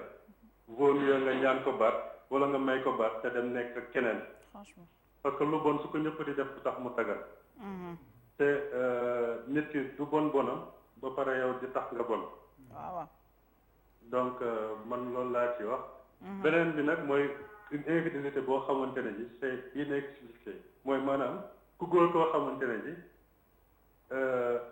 ji jabar ji soxnaam mi ngi koy defal lépp ci àdduna. mais teewul mi ngi dem di ko wuti feneen. kooku tey jii su divorcé woon ak soxnaam su ko ñaanoon baat ba keneen ñëw du tey dina trompé kooku su demoon ba am ñeenti soxna dina continuer di leen trompé kooku c'est la nature humaine qui est voilà lenn lañ mën ñaanal ko soxnaam bu mën a muñ toog muñ wa ilaa mu dem seet leneen c'est la même chose ak ku jigéen am na ay jigéen yoo xamante ne ji seen jëkkër bañalu leen dara mais dañoo mënul toog dem na ba nekk vice ci ñoom c'est que mooy li may faral di wax te foofu laay interpeller professionnels yu nekk ci table bi ci plateau bi du moins il faut que Sénégal ñu xam ne feebar du am du lay métti rek nga dem hôpital wala affaire yu mel noonu il y a des maladies yoo xamante ne ji maanaam ba ñu mën a téye sa bopp par exemple c'est une maladie loolu su la dalee da nga war a xool ñooñu toog ci table bi naka nga mën a fexe ba jëlanteeg ñoom mooy coach yeeg psychologue ak psychologue bi fa nekk ba ñu diagnostiqué la xam ne lii mooy sa feebar ñu jéem laa faj pour man feebar yooyu sax a gën a nag moo gën a méttee faj que feebar yuy tànk buy métteeg bopp buy métti parce que feebar yi may wax il faut que nga accepté ko ba pare pour mën a dem voilà jéem ko faj donc foofu laay interpellé daal professionnels yi pour que ñu jéem a gën a expliquer voilà loolu noonu man may woowee feebar par rapport à ma compréhension des choses pour que ñoom ñu gën ko mën a expliquer pour que ñi leen di déglu te nekk ci situation yu mel noonu te bëgg cee génn ñu xam naka lañ ci mën a def ba génn incha allah dinañ ci ñëw bu baax gërëm bu baax voilà jërëjëf soxna merci beaucoup kontaan nañ torop ci appel bi mën ngeen def comme moom woote ci serveur bi pour joxe seen ay témoignages wala ngeen woote pour joxe seen xalaat comme ni mu ko defee nii alors numéro yaa ngi noonu au bas de l'écran mën ngeen ci woote rek dugg jot ñu waxtaan alors mu mel ne posé nañ leen benn du question dañ leen indi beneen problème waaw alors Lucas est-ce que Lucas bu fekkee ne yaa ngi may dégg voilà dégg nga li suñu xarit bi wax léegi. alors malheureusement avec la toute petite panne technique boo xam ne c'est pas votre faute xam nga distance c'est pas évident on essaie d'y arriver j'ai pas entendu le début dégguma début bi en fait moo tax j'ai pas pu comprendre ma lépp malheureusement su ma ko mënee tënkal ça sera bien léegi kon est-ce que kenn du ñëw ci daaneel bi après nga retrouver wu en cours de route. je pense que c'est mieux comme ça. voilà mi ngi noonu. waaw defe naa li mu wax dafa am li mu daaneel defe naa moom la ñu war a ñu ko leeral. waa ji lu am solo la wax moom ñuy junj ne am na ay feebar yu nit di doxaale. yu gën a garaaw que bopp bu métti. wala tànk bu métti nee na ñàkk mën téye sa bopp ci la bokk li ma doon wax semaine passée sama benn xarit envoyé message ne ma bi ma ne am nañ góor yoo xam ne caméra bi sax soo ko woddu woon ñu wuti caméra bi dëgg la am na waaw donc xam ne man matadina nan laa mën a fejoo nan laa sénégalais duñ def loolu ñun fii ku nekk rôle la ñuy sol rek ñun fii ku nekk da ngay nekk di dox nga xam li ki ne doon wax nga am loo xam ne am góom bu sës bu nekk ci yow te doo ko sañ a dem wax parce que jàpp nga ne lii du dara dafay indi jéyee xam nga mooy li mu wax rek xam nga dafa wax intention bi xam nga li mu wax c'est que il faut nga reconnaître ni tu es malade d'abord merci c'est que ça c'est un problème c'est que gis nga le problème infidélité pour ñun c'est pas bon je vais pas dire c'est normal mais c'est rien yaa ngi dégg nit ku koy def tey ji boo ko doon laaj dara yow lu tax nga kii na waa lii kat du dara ñëpp a ngi koy def des trucs comme ça c'est que il faut nga nangu ma tegal la ci de sa copain ñoo lay naan guerrier nga virilité bi wax jooju waaw affaire virilité bi waaw xam nga loolu ça pose problème c'est que le problème est que comme li mu wax dëgg la mais problème bi mooy dañ dul nangu ni sax da ngaa feebar c'est ça le problème te balaa ngay faj ne il faut mu nangu ni da koo dal parce que yow bu fekkee dafa am lu xew nga jàpp ne lii ñëpp a ngi koy def dama ko war a def rek te yow xooloo tamit yow loolu dugal parce que je peux dire feebar day wàlle de xam nga feebar bu normal rek day wàlle waaw donc loolu xam nga mën na par exemple yow li lay poussé ba nga dugg ci te am na ñoo xamante ni je peux dire du ma ni soxla wuñ ko de mais riirandoo waaw xam nga lu tax waaye yow booy yow boobu ba léegi benn dong nga yem il faut que may tegale li ñu naan di multiplier les conquêtes pour yow tey jii par exemple fekk tey Eva bu taxaw nga fexe ba am ko rek loolu kii la comment on dit ngóor la des trucs comme ça waaw merci beaucoup des trucs comme ça yaa ngi dégg donc kuy def loolu di ko jàppee ngóor kooku mën ta jàpp daf feebar ko xam daf koy jàppee ni moom instant yi lii mooy tax mu yëg ni moom góor la mun ko jàppee feebar c'est que aussi au Sénégal sax ñun da ko jàpp très bien ba pare ñun daa am yenn yoo xam ne doguma dañ ko banaliser c'est-à-dire ñun dem seeti psychologue sociologue coach bokkul ci suñu culture c'est-à-dire amuñu culture boobu donc ñun dañuy feebar benn feebar on s'en rend même pas compte dama ko doon wax tout le temps ci les personnes dépressives il y a énormément de personnes dépressives au Sénégal te ñoom sax xamuñu ne que ay personnes dépressives nañ donc ça aussi c'est un problème Lucas na nga bëggoon ñëw ci loolu oui tout à fait je pense que aussi les termes choisis c'est important parce que xam nga feebar jàngoro dafa nekk tam loo xam ne dafa diis. xam nga te il faut socialement ci réew mi ñu expliquer peut-être que le mot feebar dafa mën nañ ko wax beneen mot sans pour autant ñu diminuer problème mën nañu wax trouble peut-être wala ñu ne sick-sack wala quelque chose en terme vous êtes mieux en wolof pour moi pas forcément maladie c'est très grave parce que je suis pas d'accord avec le mot maladie. alors après dina ñëwaat xam naa ne réseau bi la moo tax mu war a ñëw daal toog fii jàkkaarloo ñun tamit nag ñu mën a pelloo tuuti bay di non mais comme fi li ko daanelee booy wax ni peut-être maladie dafa diis mais maladie lañ ko tuddee altération de la santé waaw c'est ça quoi léegi nag dafa am lu ñuy wax santé mentale ak santé physique absolument donc aspect psychosomatique la léegi problème mooy pourtant nit ñi xam nañu am nañu feebar noonu ndax di nga dégg ñu diw xanaa daa feebar diw moom nangam mais boo fekk dem na extrême de waaw dem na ba jaaxal ñëpp ba pare c'est drôle sax ñii dañ en fait c'est pour taquiner bu ñuy wax loolu xam nga tey boo seetloo bu ñu ko delloo ci cadre religion tere yi am na si koo xamante ne li ñu tere xam na ni moom bu ñu ko tereel woon du ko def waaye tere bi daa sóor keneen koo xamante ni moom bokkul ak moom état am na koo xamante ni mën na muñ lii kenn mën na muñ lële yàlla buy tere day xool ki gën a yaafu si muñ mu généraliser ko léegi foofu la polygame yu duggee am na koo xamante ni moom peut-être bu ñu tudd woon polygame xëy na benn mën na ko mais am na koo xamante ni yàlla xam na ni ki benn du ko doy moo tax mu jox ko possibilité léegi nag bu dee ba ñeent ba amatu bo dañuy xam ne kooku kenn mënul ci moom dara parce que ku ñeent doy finalement 5 6 7 du la doy donc côté boobu la ñu il faut ñu bàyyi xel mooy nit ñi bokkuñu état d'esprit bokkuñu seen degré de résistance par rapport face à des obstacles wala am na ñoo xam sax duñ ko tuddee obstacle par exemple ki nga xamante ni dafa résoudre vie wam ne lii ak lii bëgguma ko def lii ak bëgguma ko def parce que volonté bi mooy jiitu mooy li Khalifa wax sax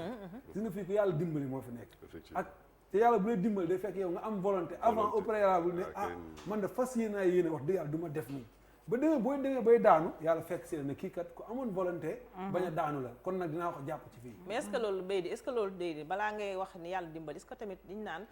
dimbal na ca fekk loxol borom par exemple doo nekk ci aux alentours même xam nga tamit tey jii booy côtoyer comme li ñu wax sànq nii xam nga dañ ne la infidélité xam nga fan la commencé boo demee bay gis ne par exemple l'herbe est plus verte ailleurs mooy lan nga dem ba xool ni yow man kat sama couple bi dafa mel ni dundakee moo gën a neex wala dund lee dund c'est que loolu ngay def yooyu noonu quand tu tournes aux alentours de ça li ñu naan xaw ma ñëw maa wax nag Khalifa ma gën a jàng laa taqar bursi naa xaw ni koy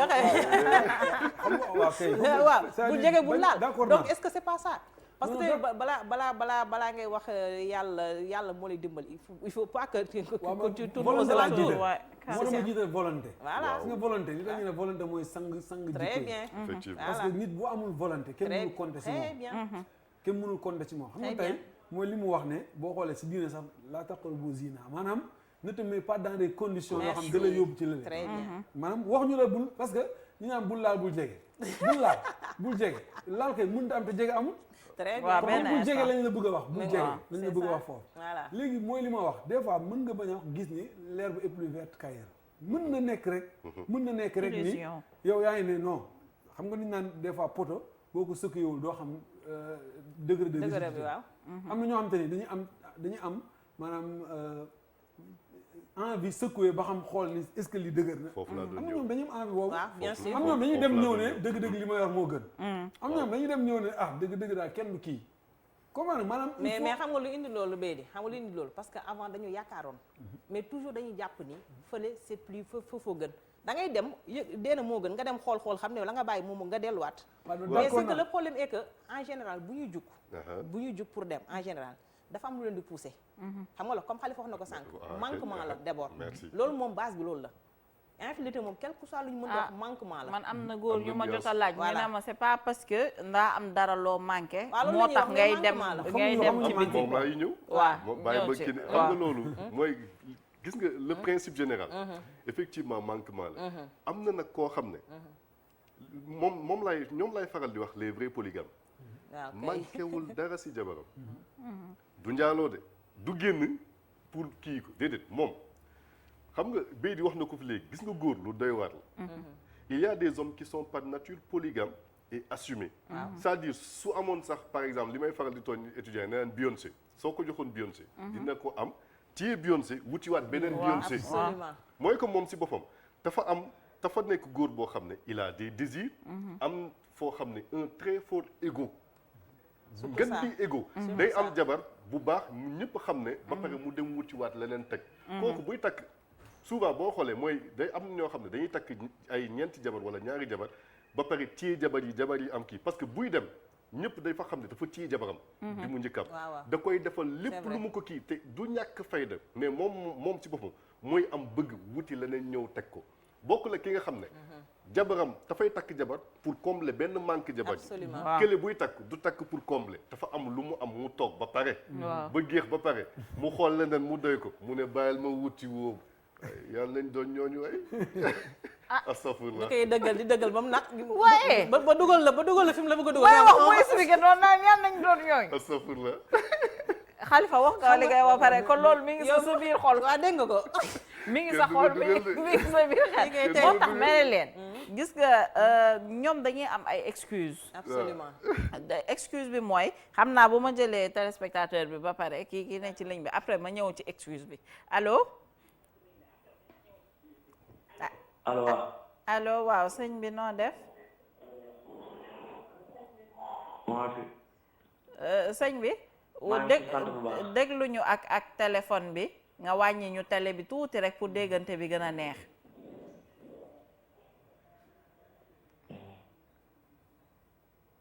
yaa ngi may dégg bu baax noo tudd ak foo ñu woowee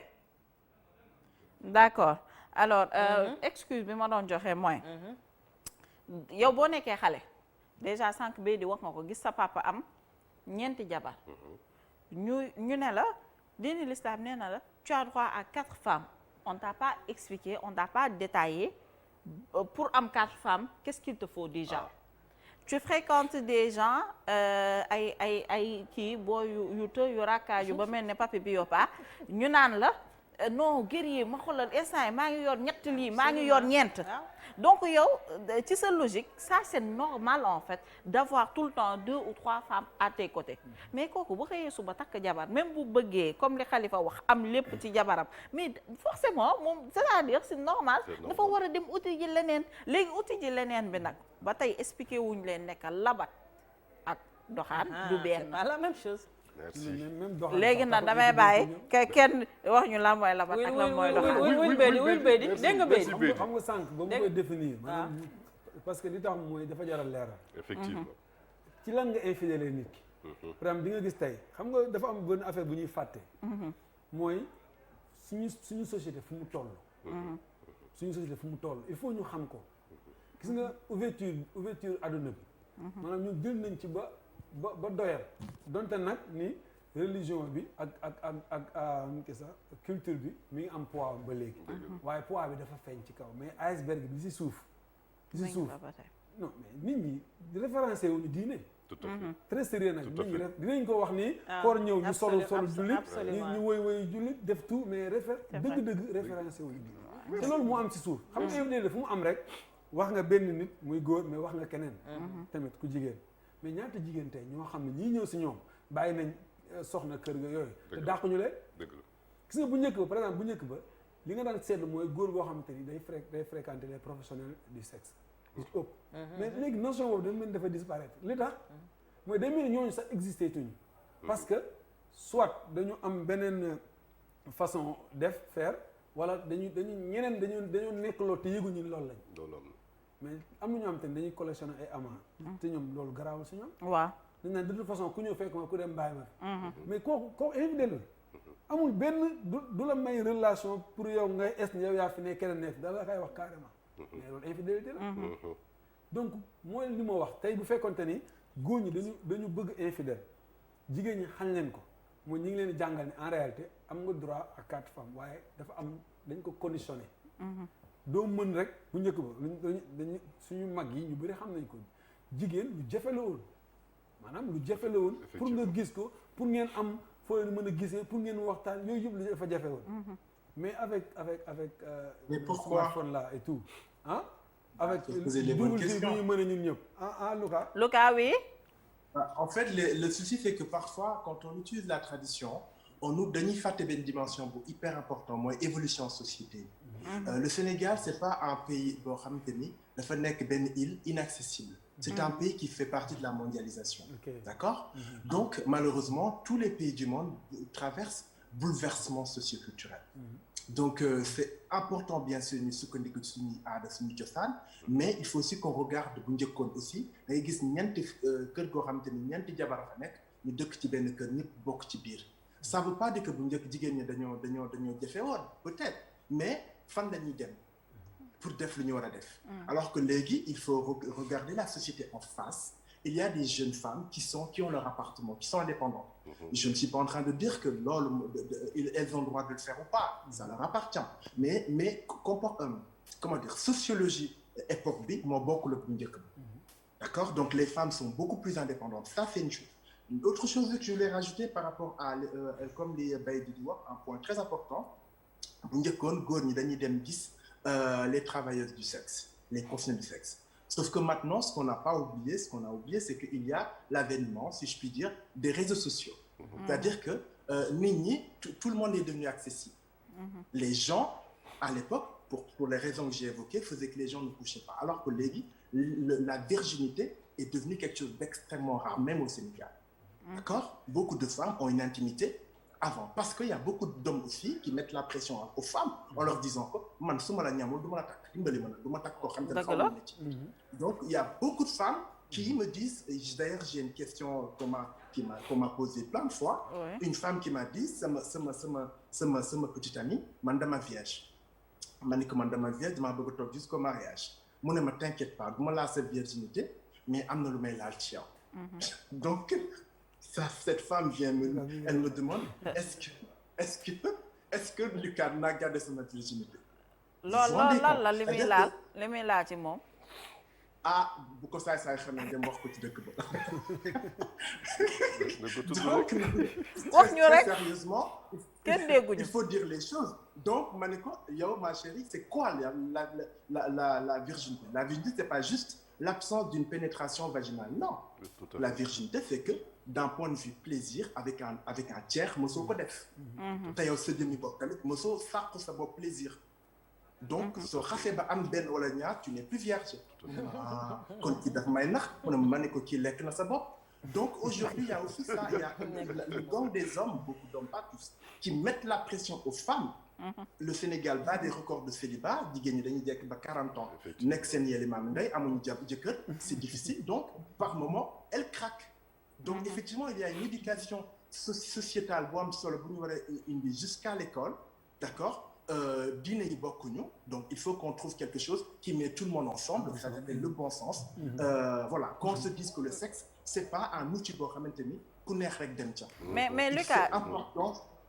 léegi est-ce que jigéen ñi tamit keer nañ loolu tamit ay jëkkër ak yooyu parce que autosatisfaction bi tamit mi ngi toj réew mi quand même masturbation beeg bi vibro yeeg yooyu xewee ak god yeeg ba tey xale yi jigéen yi sonnatuñu ne non mais en même temps bu leer wee dëgg la koo ci déglu En même temps, ça c'est mes clients, on n'y touche pas. Donc la plupart, quand tu leur poses la question, dañ naan ne gis ni ko rek parce que ci ñooñu am na ñoo xam ne sëy nañ ba tas waaye ku sëy ba tas xam na góor lan lañ donc kooku peut-être que toog di xaar le prochain yàlla xam ne ni Sénégal boo sëy ba tas c'est pas du tout le premier choix. C'est une réalité. Ouais. Donc ces femmes-là qui ont connu les plaisirs orgastiques avec un homme, et ben kooku wéetam xam nga na yombul. Donc il faut pas qu'on juge les femmes. Il faut plutôt qu'on essaie de comprendre, qu'on essaie de leur donner des clés. Une fois qu'elles aient les clés, et là elles peuvent choisir. Parce que jigéen ju ne boo sañoon benn góor ngay xam ci àddina nga dem ak moom jusqu'au bout. Donc qu'on ne les juge pas nañ leen aider jox leen aussi ñi ci nga xam dañoo gëm diine ñu jox leen li ci diine wax ñi nga xam te ne seen gëmiñ peut-être que amul parce que am ñëpp gëm ñu ne ay ñu jox leen yeneen référence sans les juger. Tout à fait. Mais am na ñu nekk ci dëkk boo xam am na kenn ku ne infidélité féminine ñaari affaire moo koy causé benn bi soit dafay nekk vice wala mu nekk jigéen boo xam ne dafa bëgg fayantoo ak jëkkëram comme ni ma ko doon waxee sànq. vengeance bi waaw. Mais c'est en fait je pense qu'il y a une multitude de raisons. Effectivement. Il n'y a pas juste deux. Ça peut être une raison narcissique. À un moment donné, la femme a envie de montrer qu'elle plaît encore. D'accord? Dans xëy na jëkkëram il est là jëkkëram gère mais elle a envie, elle traverse la quarantaine, la cinquantaine, elle a tout ce qu'il faut, etc. Elle veut se prouver à elle, elle plaît. D'accord? Donc n'oubliez pas qu'il y a aussi dans cette sociologie de femmes, il y a des femmes de 40-50 ans, c'est devenu une mode mondiale, qui vont aller draguer des jeunes hommes. Effectivement. Waaw. Ça aussi c'est vrai, loolu dafa xew. Voilà, l'infidélité, comme je l'ai défini tout à l'heure, il y a plusieurs raisons. Je pense qu'il y a la raison la plus classique. Cette femme qui meurt dans le regard de son homme, c'est-à-dire que jëkkëram xoolatu ko ni mu ko doon xoolee bu njëkk. D'ailleurs point boobu laa bëggoon avant que coupure bi mu am malheureusement je suis obligé de parler un peu plus longtemps. Mais il faut savoir que infidélité dañ ko day dikk ci couple pour plein de raisons. Mais moi une raison dont on m'a pas parlé mais qui arrive très souvent, c'est que souvent les gens bu ñu dugg ci couple ci relation, ils ont souvent comment dire ce qu'on appelle en psychologie l'amour adolescent. Sànq kii Mohamed wax na ko. Mooy mbëggeel bi nga xamante ne mbëggeelu adolescent la mbëggeel bu neex boobu noonu mais ni Coca-Cola nii nga koy ubbi en plein été ni mu naan cës donc cet amour-là qu'on appelle l'amour adolescent mooy mbëggeel bu xaay c'est pas toute la vie. D'accord donc boo yegg see ci sëy bu doom amee am na ay jafe-jafe yegg si jigéen ji yaramam soppeeku na peut-être que pomé ba mu pomé woon pométu ko etc. Du coup l'homme se retrouve avec ça et se dit mais merde alors mais c'est plus la femme que j'ai épousée c'est pas qui me donne génnal. Donc il faut aussi qu'on accompagne les gens dès leur jeune âge. Alors dire que le mariage c'est un voyage très très très long. Il y a beaucoup d'escales, il y a beaucoup de changements et pendant tous ces changements là c'est pas un châtiment, c'est juste un nouveau cadeau qu'il faut devoir accepter, qu'il faut devoir recevoir. Je pense que bu ñu duggee ci domaine boobu on va aider pas mal de couples je crois. Exactement. Monsieur Sow daf koy wax tout le temps mu ne góor ñi bu ñu doon comprendre ne chaque étape du mariage c'est un bonheur. Léegi yow boo xamulee bonheur boobu ba jéem ko cultiver seen diggante luy kanang-kanangee seen sëy tamit dafay yomb ki commencement bi lay doon déjà xam nga mi ngi wax bébé. dañ def benn kii bu ñu def sondage ñu ne 67% couple yi nga xamante ni dañuy basculer de l'autre côté par exemple ils sont plus heureux en général c'est parce qu'il y a l'arrivée d'un premier enfant déjà 67%. Loolu c'est énorme. Déjà comme li mu expliqué kon c'est un problème. Góor ñi en général dafa mel ni comme si bon peut-être je sais pas est-ce que pour man est-ce que c'est un problème d'éducation man je me dis que je peux li ko dugal la parce que am na benn minorité quand même boo xamante ni ñoom boo nekkee ci kii boobu dañ lay accompagner. Donc mais la majorité mooy comporté woon na le parce que jigéen ñi dañuy kasto dañu naan par exemple yow boo amee doom rek déjà non seulement duñ la soutenir déjà dañ lay abandonner dootuñ la talati comme li mu wax aussi tamit nga changer sa kanam changer sa yaram changer des trucs comme ça dañuy dem ba au lieu ñoom ñu jéem a cultiver beneen façon parce que désir façon bu nekk xam nga dañ naan par exemple comme li nga wax nii comme mariage par étape la étape bu nekk ak ni ngay cultiver désir bi. Exactement. Gis nga li comme par exemple koo xamante ni amagul doom tey li la doon attiré bu amee doom la doon attiré day wàññeeku parce que dina dem ba mu yàgg mu am biir des trucs comme ça xew yi génn fii des trucs yoo xamante ni mais dafa am benn côté boo nga xawee je peux dire ngeen di cultiver désir boobu noonu ba du kii comme on dit ça ba du atteindre ba du fay mais malheureusement comme li kii wax sànq bu changé rek en général dañuy daw donc man je me dis que c'est pas un problème foofu c'est pas un problème d'éducation je pense que ñoom li leen di dugal ci mariage mooy problème bi parce que jigéen man pour man soo ko takkee quel que soit changement bi mu am quel que soit premier enfant bi ñëw wala dara am na nu muy mel pour man y a des choses yoo ça va pas changer yow tu vas essayer de voir comment faire nag maintenant je peux dire pour t'adapter ak situation bees bi mais tu vas pas fuir moi je pense que looloo tax fuir du leen yomb parce que day yomb nga daw oui. Quand je parle d'éducation, je ne parle pas forcément éducation yaa di wax, c'est-à-dire que tout au long de sa vie, on s'auto-éduque. Lire un livre et de bien apprendre des choses, éducation de la rue. Xam nga am sa xarit sa ndijaay sa tante ngeen waxtaan. Très bien, même très ça, bien. c'est de l'intelligence émotionnelle. Tout ça, c'est aussi un peu, enfin, je peux dire culture, mais tout ce qui permet à l'homme mu xam ne jabaram ji tey ji peut-être elle a 20 ans, le corps qu'elle a, elle n'aura pas 40 ans, elle n'aura pas 60 ans, et que mbëggeel du corps. Mbëggeel c'est plus que ça. Absolument. Mais tout ça les hommes ne le savent pas aussi. C'est pas de leur faute. Il faut c'est aussi à nous, à tous les leaders d'opinion, à l'école, aux institutions, de les accompagner parce que benn góor tam bëggul mu naqari bu sañoon day neex. Tu vois? Donc il y a un travail à faire, à prendre ce qui est bien dans l'ancien et ce qui est bien dans l'époque. On a remarqué qu'on est dans une époque qui est superficielle. C'est-à-dire que bu njëkkoon Sénégal jigéen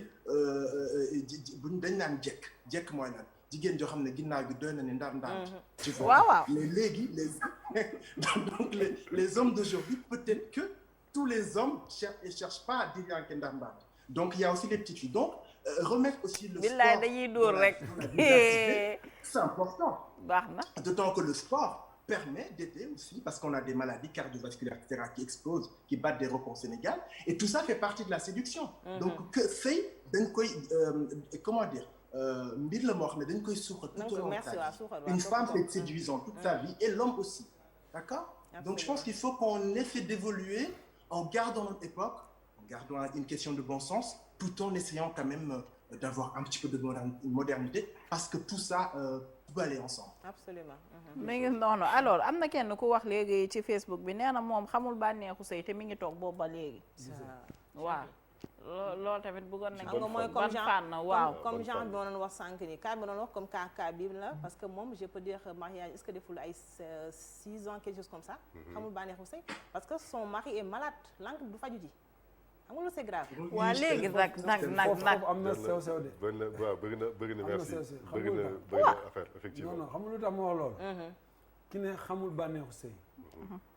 dafa xamoon bànneex avant sëy pour mën a comparer wala parce que loolu c'est essentiel. C'est très ça effectivement. Wala comme jigéen ñi ni ñu koy def seen groupe de pairs yi dañuy waxante seen intimité. ba des fois ñeen la ñuy frustré yëg ni nekkate. li ci ëpp sax li ñuy wax du dëgg. ah non même bu dëgg mais dinañ ko wax quand même. même bu dëgg sax mais dañ koy wax dañuy gis kenn ko am xëy na neewul ci dara. mais bu waxee ci lu mu nekk keneen day yaakaar ne moom neewul ci dara. fekk na moo ko gën a nekk ci dara. waaw c'est-à-dire benn base mooy bi mu doon wax bi ñu raté bi ñuy fàtte souvent mooy gis nga couple wala nit ki ngay dem li nga war a njëkk a suuxat moom mooy l'admiration de l'être humain ba pare waaw gis nga nit ki admirer bi ñu koy admirer mooy tax circonstance mën a ñëw loolu dafay des am na ñoo xamante ni wax na ko maanaam objet de désir la ñuy takk mais objet de désir remplissage bi wala boog l'assouvissement de ce désir là bu jotee finalement amatul benn ligne très bien c'est mais ça tant le que problème yaa ngi bëgg nit ki ndax humain bu mu nekk chaque fois nga gis aspect yooyu yaram bu lax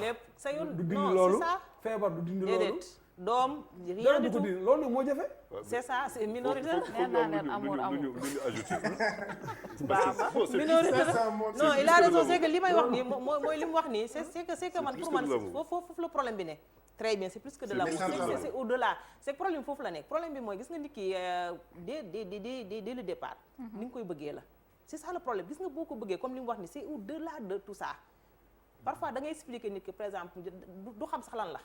xam nga ki xamul lan la bëggee tey yow boo doon changer sax du tee da lay bëgg xamoo loolu ki xamul lan la bëggee du forme du dara daf la bëgg tey boo doon changé sax du tax mu ñàkk laa bëgg donc y a des choses yoo xamante ni c'est que li leen dugal ci sëy bi mooy problème bi yow bu fekkee dama la takk yow Eva parce que dama gis ne macha allah mais attention boo demee ba commencé comment nampa des trucs comme ça ki ne yaa ngi yàqal borom ñeenti jabay ndax dañ leen naan kii dama ko bëgg ndax taaram kii dama ko bëgg ndax am kalaasam kii dama ko bëgg ndax ndax dafa lii il faut ñu leeral tamit il faut ñu leeral la ki ne ne niñ ko bëgg waaw franchement c'est n'importe quoi ça buñ nee nan nga ko bëggee xam nga déjà ñu ne mbëggeel yëg-yëg la mooy que bu ñuy da ngay gis nit ki souvent doo xam lan la mais ñu ne ngeen commencé dugg couple buñ nee infidélité ñaar souvent mooy tax nit ki du ko yomb la première chose lu ko wax na ko mooy déjà éducation bi leneen li c'est une décision personnelle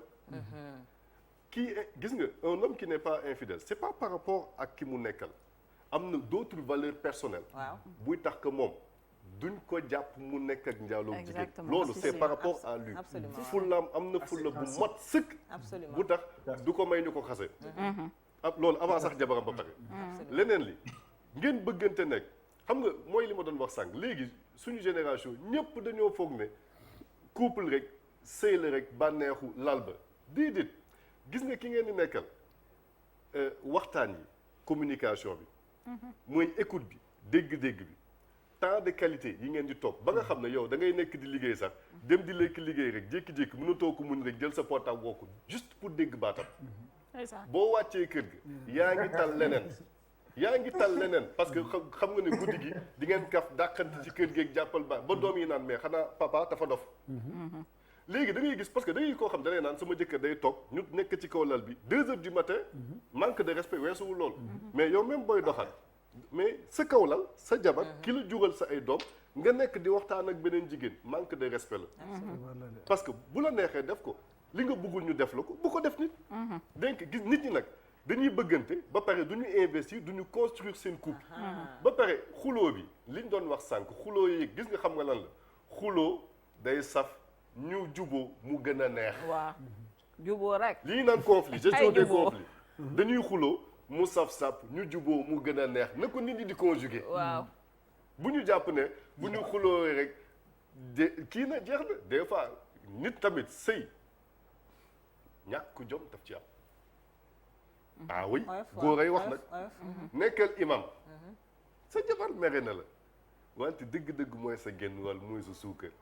tapas ko waaw dëgg neexul aussi sa kër soo ko suukarul fan nga koy suukar c'est que damay gis nit ñi ñuy génn ci biti di woote jàmm te duñu woote jàmm seen biir sëy c'est vrai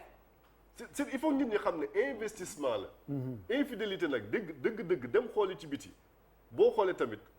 investissement la parce que dëgg yow bi nga yor kese bu dee da nga bëgg a décider construire couple li muy laaj nga nar ko demaat ci biti dafa jafe moo tax ñi koy dugg damay naan balaa nga koy def waxuma sax jabar parce que beneen takk ñaareel wala leen loolu c'est autre chose mais doxal dafa métti torop et puis yow li nga xam ne leew na la gis nga boo ko neexalee xam nga damay étudier ay couple yoo xam ne def nañ 60 ans mais dafa am lu ma xaw a jaaxal plus ñuy màgget ñuy gën a doon xale da nga koy laaj seen doom yi ñu ne naan gis nga de maam moom foo ko gisee rek maam bu góor di nga gis maam bu jigéen ndeysaan et puis li si gën a gaaw dafa am boo xam ne ndeysaan gis nga bu feebaree bu demoon hôpital da ngay gis ni ñu je vais passer à autre chose non mais da ngay c'est très émouvant c'est très émouvant ñun loolu daf ñuy manqué nga gis ni mu koy téye ni mu koy sexalee ni mu koy toppatoowee mooy li xam nga semaine passée waxtaan nañ ci mooy que mbëggeel dëgg mooy des fois nga yeewu guddi xool sa soxna ne yow bu la yàlla na woon jël bakkan na jël sa bakkan yow ba pare gars yi naan déet oui mais xam nga am na ñoo xam ne mun nañu ko comprendre parce que kooku xam nga dafa nit dala koy wax Amadou Mokhtar Mbow biñ ko waxee li nga réussir yëpp lan la wax soxnaam ki nga xam ne damay faral di naan bi ngay sol benn pantalon moom la woon bi ngay am 50 000 francs moom la woon ngeen nekk université moom la woon mais kooku même booy takk ñaareel waaye séddu ko wax dëgg yàlla am na loo xam ne ci nit la mooy li ma wax les valeurs des fois ñun ñëpp ay nit lañ di nga am envie def dara mais ngir yàlla nga sédd xalaat démb nga taxaw loolu nag mooy li ki ne doon wax sànq si début wu choix bi la neex na trop ñuy choisir yenn yi man damay naan booy choisiral ku am valeur dina la gunge àdduna ku ñàkk valeur nañ ci dem ça dépend ci vieillesse anticipée da ngay am. waaw mais ça dépend aussi ci lan mooy seen définition de valeur. waaw nag ku nekk ak sa définition de valeur c'est que loolu tamit. il faut que ñu koy bàyyi xel aussi. sociologue waaw les valeurs c'est lié. léegi Eva. mais ku ci nekk yow li nga jàpp ni mooy valeur fexe ba seet ko ci keneen. merci waay. looloo sa valeur gis nga loolu mooy baatu li ñuy wax nawle. ñaan diw du sa nawle wala dërëm ak dërëm. du ci juddu du ci waaso du ci yooyu xam nga ci lan la mooy valeur yi may am man mu am jeexital ci sama mode de pensée am jeexital sama philosophie de vie ku mel noonu laay seet xam nga am la même vision rek il faut avoir mais tey koo xamante ni yow bu gisee gauche droite ngay gis ngeen ànd chaque jour gauche droite mooy am ba keroog ngeen di bàyyi. mais non pourtant mën na bañ a nekk noonu mën ngeen bañ a nekk ay complet vous complétez en fait après voilà. oui Lucas am na lu mu bëgg a wax. Lucas baal ma foofu rek ma yeggal fii xam nga waxuma complété c'est-à-dire sëy moo yàgg. loolu laay wax sëy moo yàgg. tey dafa am ay base sax dafa am dama ay jox base exemple tey sa xarit. waaw à chaque fois yow boo koy conseillé yow da ngay gis nit ki nga jàpp ne moo gën yow da ngay bëgg moom mu nekk loolu. finalement gis nga sa xarit rek laa wax de à chaque fois yow da ngay bëgg li gën ci nit moom mu koy am bu defee dara nga wax nga boo ko xasee parce que li nga koy xasee bëgg nga mu joyante ko mais loolu su fekkee ci xarit nga ko mën waxuma la ak ki nga xamante ni nag da ngeen a romb xarit dem ba maanaam am vie de couple boo xamante ni ñaan nga yàlla comme ni nga ko waxee dem ba faw dafa am ay base xam nga yow Eva dafa am loo xam ne dañu ko tuddee base par exemple dañu naan ne lii il faut que yéen ñaan ngeen bokk koo gëm comme ni mu wax ba pare am na yoo xam ne nag moom mën nañ ko digérer parce que mati di nit ki la kenn nul n'est parfait exactement waaw mais am na yoo xam ne base du couple bi yow su ma ñëwee ci gisuma ko fa moom xam naa ni moom lii ça va pas durer buy durer tamit mbëkkante la ba ilaa yawmi diin mi ngi noonu am na loolu Lucas bëggoon wax sànq Ouais. Moi, je voulais juste rajouter li ngeen wax en termes de valeur. En couple, c'est très important, ultra important, parce que c'est ce qu'on appelle encore en psychologie le cadre de référence. C'est toutes ces normes de culte. Lucas, dagguma la may ma jël oustaz bi nekk ci ligne bi bëggoon na ñëw tamit ñëw ci waxtaan bi allo. allo salaamaaleykum. waaleykum salaam. sëñ bi ñu ngi lay nuyu bu baax. waaw ni ngeen def ñu leen di fay na ngeen def ak coono. ñi ngi sant rek alhamdulilah. waaw ñu ngi leen di ñaanal yàlla gudd fan ak wér-gu-yaram ngeen def am na solo. amiin yaa rabbi jërëjëf. waaw di rafetlu plateau bi lool ndax thème bi ngeen jël baax na lool. thème bi mooy al azmatu fi mujtami'il islami. mu di la crise des valeurs dans la société musulmane. Car certains se disent être des fervents musulmans or qu'ils ne le sont que de nom. Carrément. waaw bu ko defee ils prônent le nom islam qui fuse de partout en criant sur tous les toits sur musulmans mais loin de l'acte. À l'état pur et mûr et sûr et dur. oh waaw bëgg nañ oustaz duggaat pour voilà après mu parce que fi mu doon dugg tamit neexoon na torop Lucas delloo naa la bal bi jëlal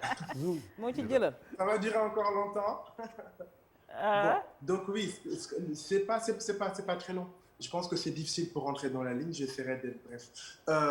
Comment dire, c'est le cas en matière de couple, c'est hyper important les valeurs. Effectivement. En parlant de valeurs, on parle de cadre de référence. Cadre de référence, c'est-à-dire que tu reçois dans les 6 prochaines premières années de ta vie. Donc loolu mooy tax bu ngeen nekkee ngeen vous voyez les choses de la même manière. Éviter ay problèmes. Mais en même temps, il y a des gens qui ne cherchent pas leur semblable. Ce qui leur plaît dans un couple, c'est l'altérité opposée. C'est-à-dire que vous ne pensez pas pareil. Mais ils ont une intelligence émotionnelle qui leur permet d'établir un pont pour comprendre ce que disent les autres. Alors que am na ñoo xamante ni dès que bu ngeen bokkulee xaalis c'est fini.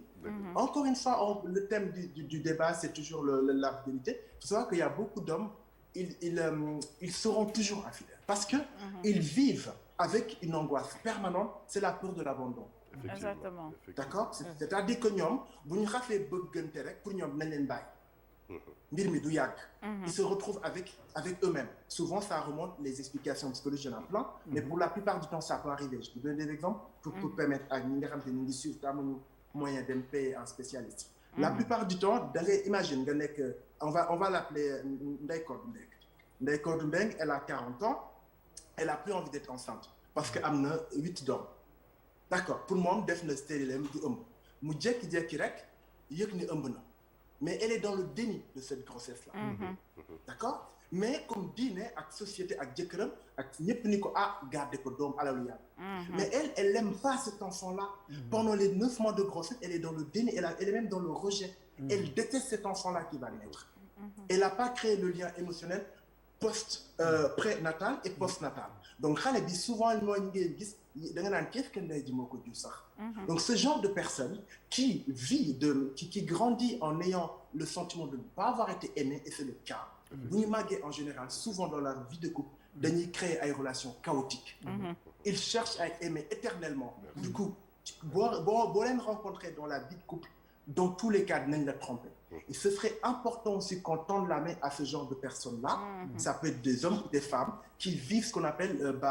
comment dire, l'abandon émotionnel. C'est-à-dire que bu ñu nekkee xale seen yaay bëggu leen wala seen papa bëggu leen. Et ñooñu plus tard souvent dañuy reproduire ay schémas de couple toxiques tels que infidélité. J'aimerais ñu déglu leen. D'ailleurs, s'ils ont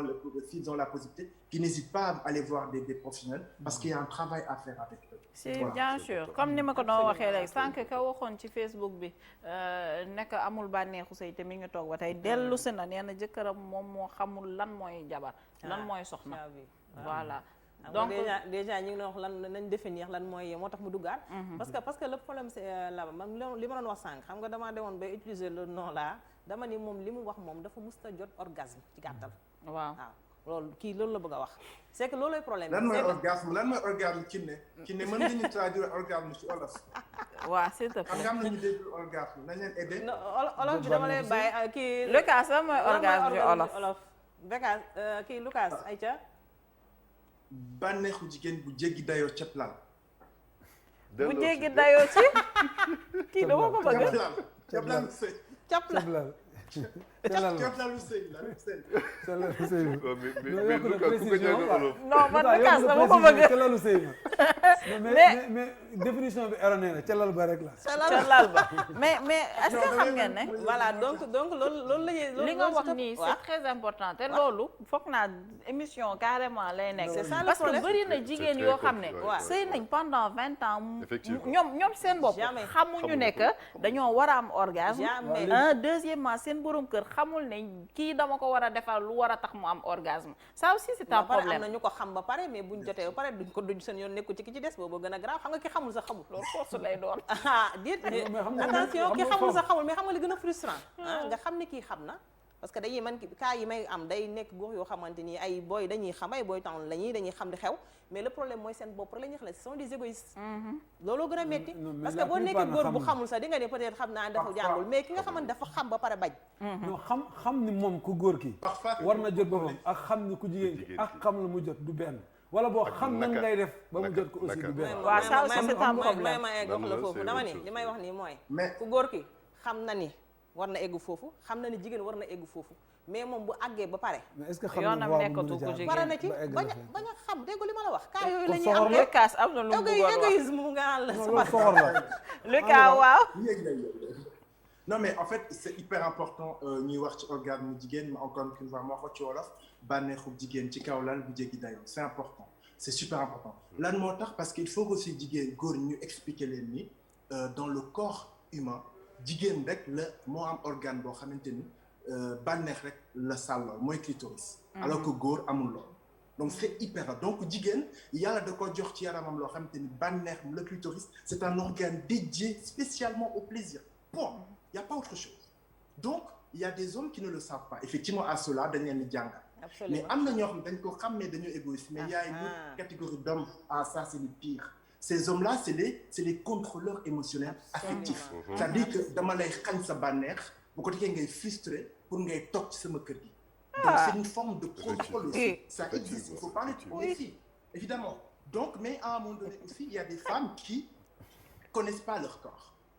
ouais. D'accord, parce que dañ leen a yar yarin boo xam te ni Sénégal kañ lañ fa yar naa la jigéen nangam. Donc effectivement on parle des ingrédients qui alimentent le couple, mais on parle pas du plaisir. Le plaisir féminin est quelque chose de tabou au Sénégal. Tout à fait. Donc jëkkër ji bu nekkee ak jabaram war nañ ko wax ni ko ci fi may tuddee marché Ocass wala ma koy tuddee croisement Diamniadio, c'est hyper important waa ji di fa wàcc. waaw lam fa war a def. waaw. c'est hyper important na ma ñëpp di dégg.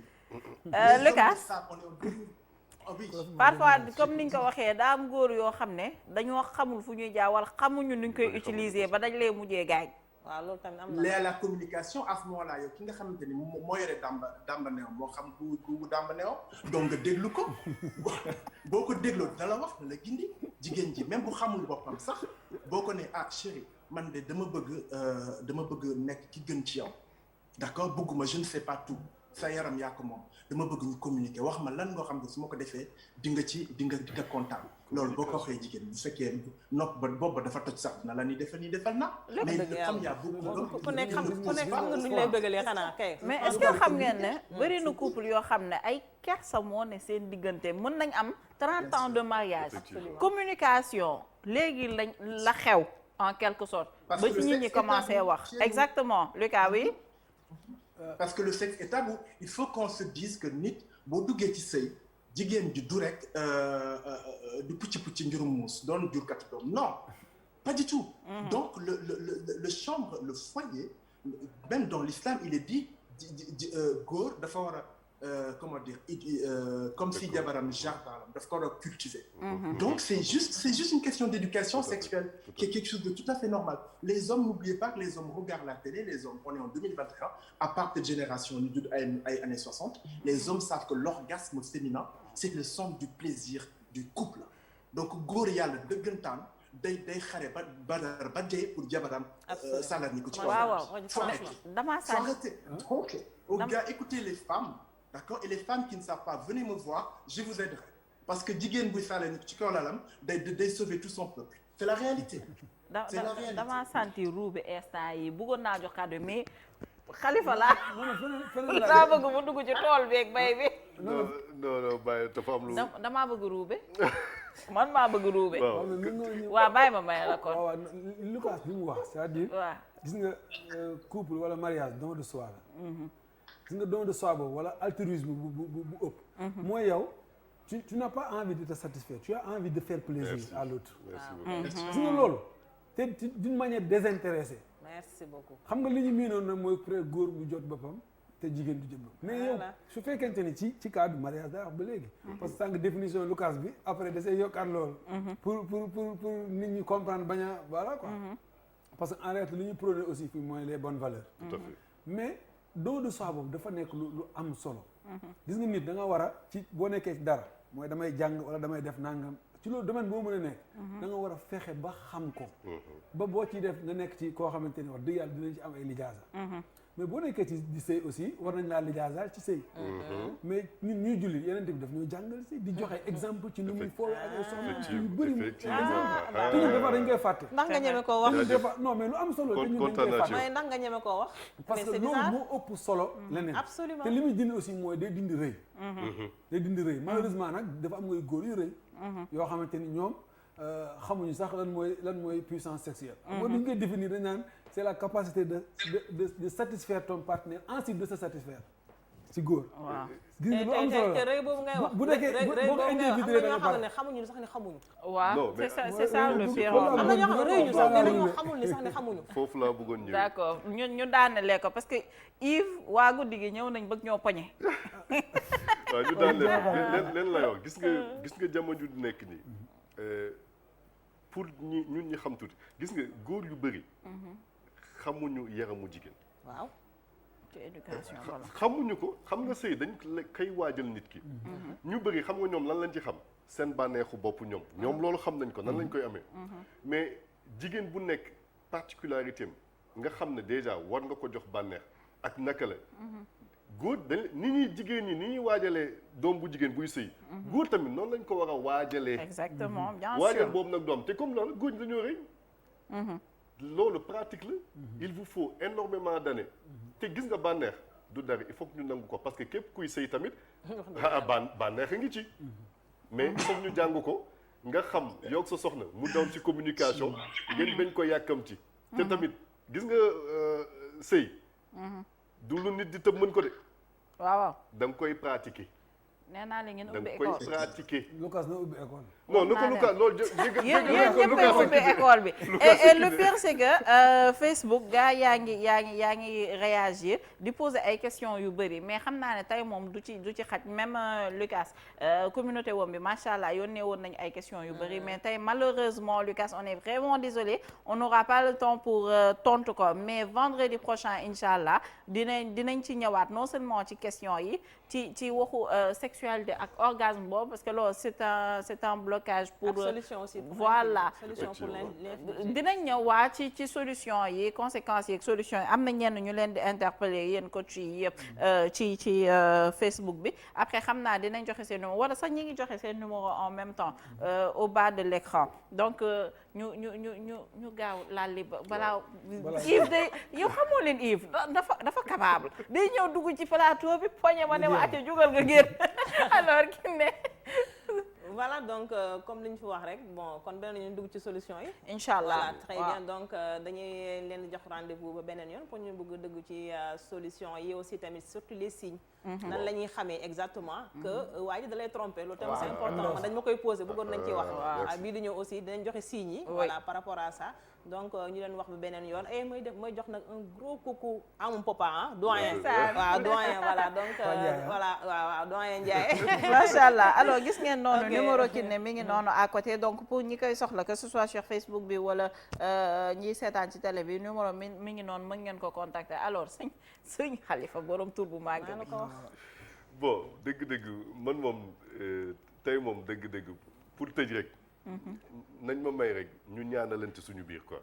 waaw pour man àdduna lépp ñaan la jàmm ju bëri barke bu bëree bëri loolu daal laa fi ñaan. comme weeru koor lañ nekk. Lucas fi mu nekk na euro yi ñëw. waaw. ñu yónnee ko CFA yi. dañu dal loolu tamit dama koy bëgg. waaw euro yi dañu dal loolu tamit daf may neex. waaw bédi. alors waa donc vraiment comme ni ko Khalifa waxee ñaan mooy gàllaaju jullit. voilà ñaan mooy li nga xamante ni moom lañ fi yonent bi bàyyil aussi. donc dañuy ñaan bu baax. di tuub aussi. xam nit matul. nit matul moo tax te loolu moo neex yàlla muy gis ni nit ki nekk amul mënul. moom moo mën. donc loolu aussi mooy suñu condition humaine. di sant bu baax waa Diamaguène sama gars yi. dañuy suivre émission bi. waa Diacksao 2 ñoom Samba Samba Ndiaye dina yóbbaale ñeneen ñëpp. doy waar nag Samba Ndiaye moo ko fii ñu dégg ko donc di leen sant bu baax a baax di remercier aussi suñu famille suñu soxna yi. dañuy supporter waxoon naa ko fii. madame Diop Aminata Niang daf ñuy supporter xëy na damaa capricé peut-être. cay lii donc di ko gën a bëgg rek fa lay daanaka. mi ngi noonu kontaan nañ bu baax a baax alors Lucas moom mu mel ne fi mu ne nii réseau bi da koy kii da koy. tey moom Lucas tamit tey ak tey ni émission bi di sàjjee nii tamit Lucas nag franchement alors mi ngi noonu xanaa rek ñuy dellu di remercier encore suñu partenaires yi ñi nga xam ne ñoom ñoo ñuy gunge ku ci mel ne Sénico wax naa leen ko nee naa leen ci koor gi wallaahi ku jëlul laklee mélange ko naan ko sa àdduna da yàqu de may wax ak yow wala jël ay produits Jadida alors mi ngi noonu Sénico ñoom aussi ñu ngi leen di remercier bu baax a baax waaye Papi Piopa Verine de Dakar moom tamit gis ngeen yu yanj yi muy def te ni mu yanjee noonu la neexee macha allah donc pour suukaru koor yi comme ni ma ko waxee goro yeeg njëkke yeeg yaay yeeg papi yi donc ñoom ñëpp mën nañ ko contacter waaw mu defal leen yu baax xam naa numéro am dina jàll au bas de l'écran incha allah ñi nekk ci Facebook bi yëpp nag ñi ngi leen di remercier ci teewlu bi parce que ñi ngi gis ni ay message yéen est-ce que yéen a ngi gis message yi may gis lii ñu war koo mën a waroon nañ ko mën a tontu ki nee na est-ce que tout ceci n'est pas le résultat d'une société devenue perverse causée par de nombreuses agressions culturelles loolu tamit waaw semaine prochaine dinañ ci ñëw am na keneen ku ne waaw Alioune Sam kooku de sama turandoo ni jaay la sëy daal du challenge foog jigéen ñi xam loolu sëy jaamu yàlla la sutura muñ soo ko mënul di nga bari jëkkër ay waay tey ngaa bañ a wax lool pourtant jigéen ñaa ngi sëy lu ñu mën jigéen ñaa ngi def lu ñu mën de dañoo soxla rek ku leen jàppale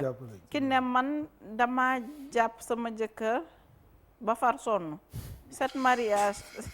7 ans ou 7 mariage nga am doxaan rek tey man ngeen di waxal ndeysaan mi ngi noonu loolu daal moo ñu tax a jóg ci sans filtre dugg ci biir kër yi génne li nga xam ne moom moo di problème yi pour waxtaanee ko aussi nekk na lu am solo mais yéen ñii ñëpp képp koo xam ne bëgg nga ci ay leeral wala bëgg nga waxtaan ak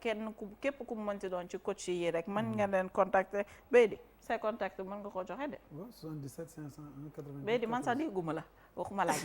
arrêté ma dégg ci micro bi Beydi donc je répète le 77 501 88 14 c'est que xam nga wane nañ ko mais sonal la moo ma neex te noonu laay sonalee xale man moom sonal ma sonal kii di nga ma may dara waaw may naa la ko waaw parce que maa ngi koy doog a xool yi je voulais faire un coucou à madame Aram Sow Traoré madame Aram Sow Traoré te dégg naa madame Sow gi ma nekk moom Sow la sant te ci Traoré madame ñun ñii sax ñu ngi lay coucou ñun ñi ñu lay coucou waaw nañ tàccu alors say contact ñoo ñi ngi koy affiché mais sonal la moo ma neex contact bi waaw 78 waaw 608 33 33 xanaa neex na te yomb ki ne 77 914 48 93 site bi nag kccsolution.com. mi ngi noonu baax nga mat na alors Lucas ñun tamit kontaan nañ bu baax ci sa intervention wax yi am na solo torop donc question yi maa ngi koy wax sànq on est vraiment désolé problème de temps la te xam ne weeru koor dafa gàtt guddi gi dafa gàtt donc mi ngi noonu kontaan nañ bu baax a baax Oui, je vous ai entendu parler un peu. Vous donnez vos coordonnées, c'est ça qu'il faut donner nos coordonnées? Oui. J'ai bien compris, c'est ça? waaw yow tamit dama lay sonal bind nañ sa bos à l'écran mais bëgg naa nga fàttali sa Instagram aussi sa page Instagram. ak olofal. waaw alors effectivement c'est l'outil principal avec lequel je travaille bu ngeen ma bëggee jot gaaw bu leen nekk ci Facebook tout ça dem leen yéen ñëpp ci Instagram ngeen suivre moo nga envoyer ces messages. C'est simple Lucas Lucas. Le chiffre 2, S comme Sophie, N comme Nadine. Lucas de Sène. Vous vous abonnez, vous laissez votre message. Inch'Allah, dina leen aider pour seen toogin ci seen kër wala seen célibat neex ba mel ni leen d'accord. ñun tamit kontaan nañ ci yow kontaan ci sa communauté bu baax a baax ñoom tamit li ñu dul raté émission bi aussi neex nañu te marqué nañu. la Biscuit Family il faut le dire la Biscuit Family. Biscuit Family alors waa Biscuit Family ñun ñëpp ñu ngi leen di coucou. nga nuyu waa Amazon man waa ak yow am les Amazon de Kinde waaw les Amazon aussi ma leen nuyu bu baax vraiment gis naa soutien bi taxawu bi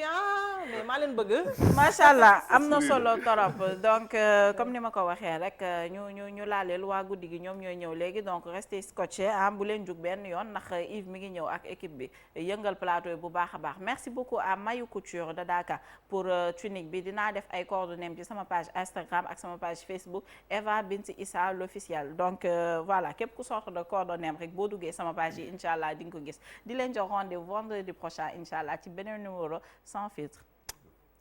604 17 17 sans filtre. Il arrive de voir dans un couple un homme qui aime les relations extra-conjugales. Il a des maîtresses par-ci et par-là. Certains justifient même leur comportement par le fait que la religion musulmane leur donne le droit d'avoir 4 femmes. Un phénomène de plus en plus récurrent, les femmes qui ont des amants. L'infidélité dans le ménage, causes et conséquences. C'est le thème de votre émission Sans filtre. Les spécialistes répondront aux questions des téléspectateurs et des internautes. Vous pouvez y participer en posant vos questions sur WhatsApp 78 604 17 17 78 604 17 17 Sans filtre. C'est ce vendredi à 22h30 sur la DTV.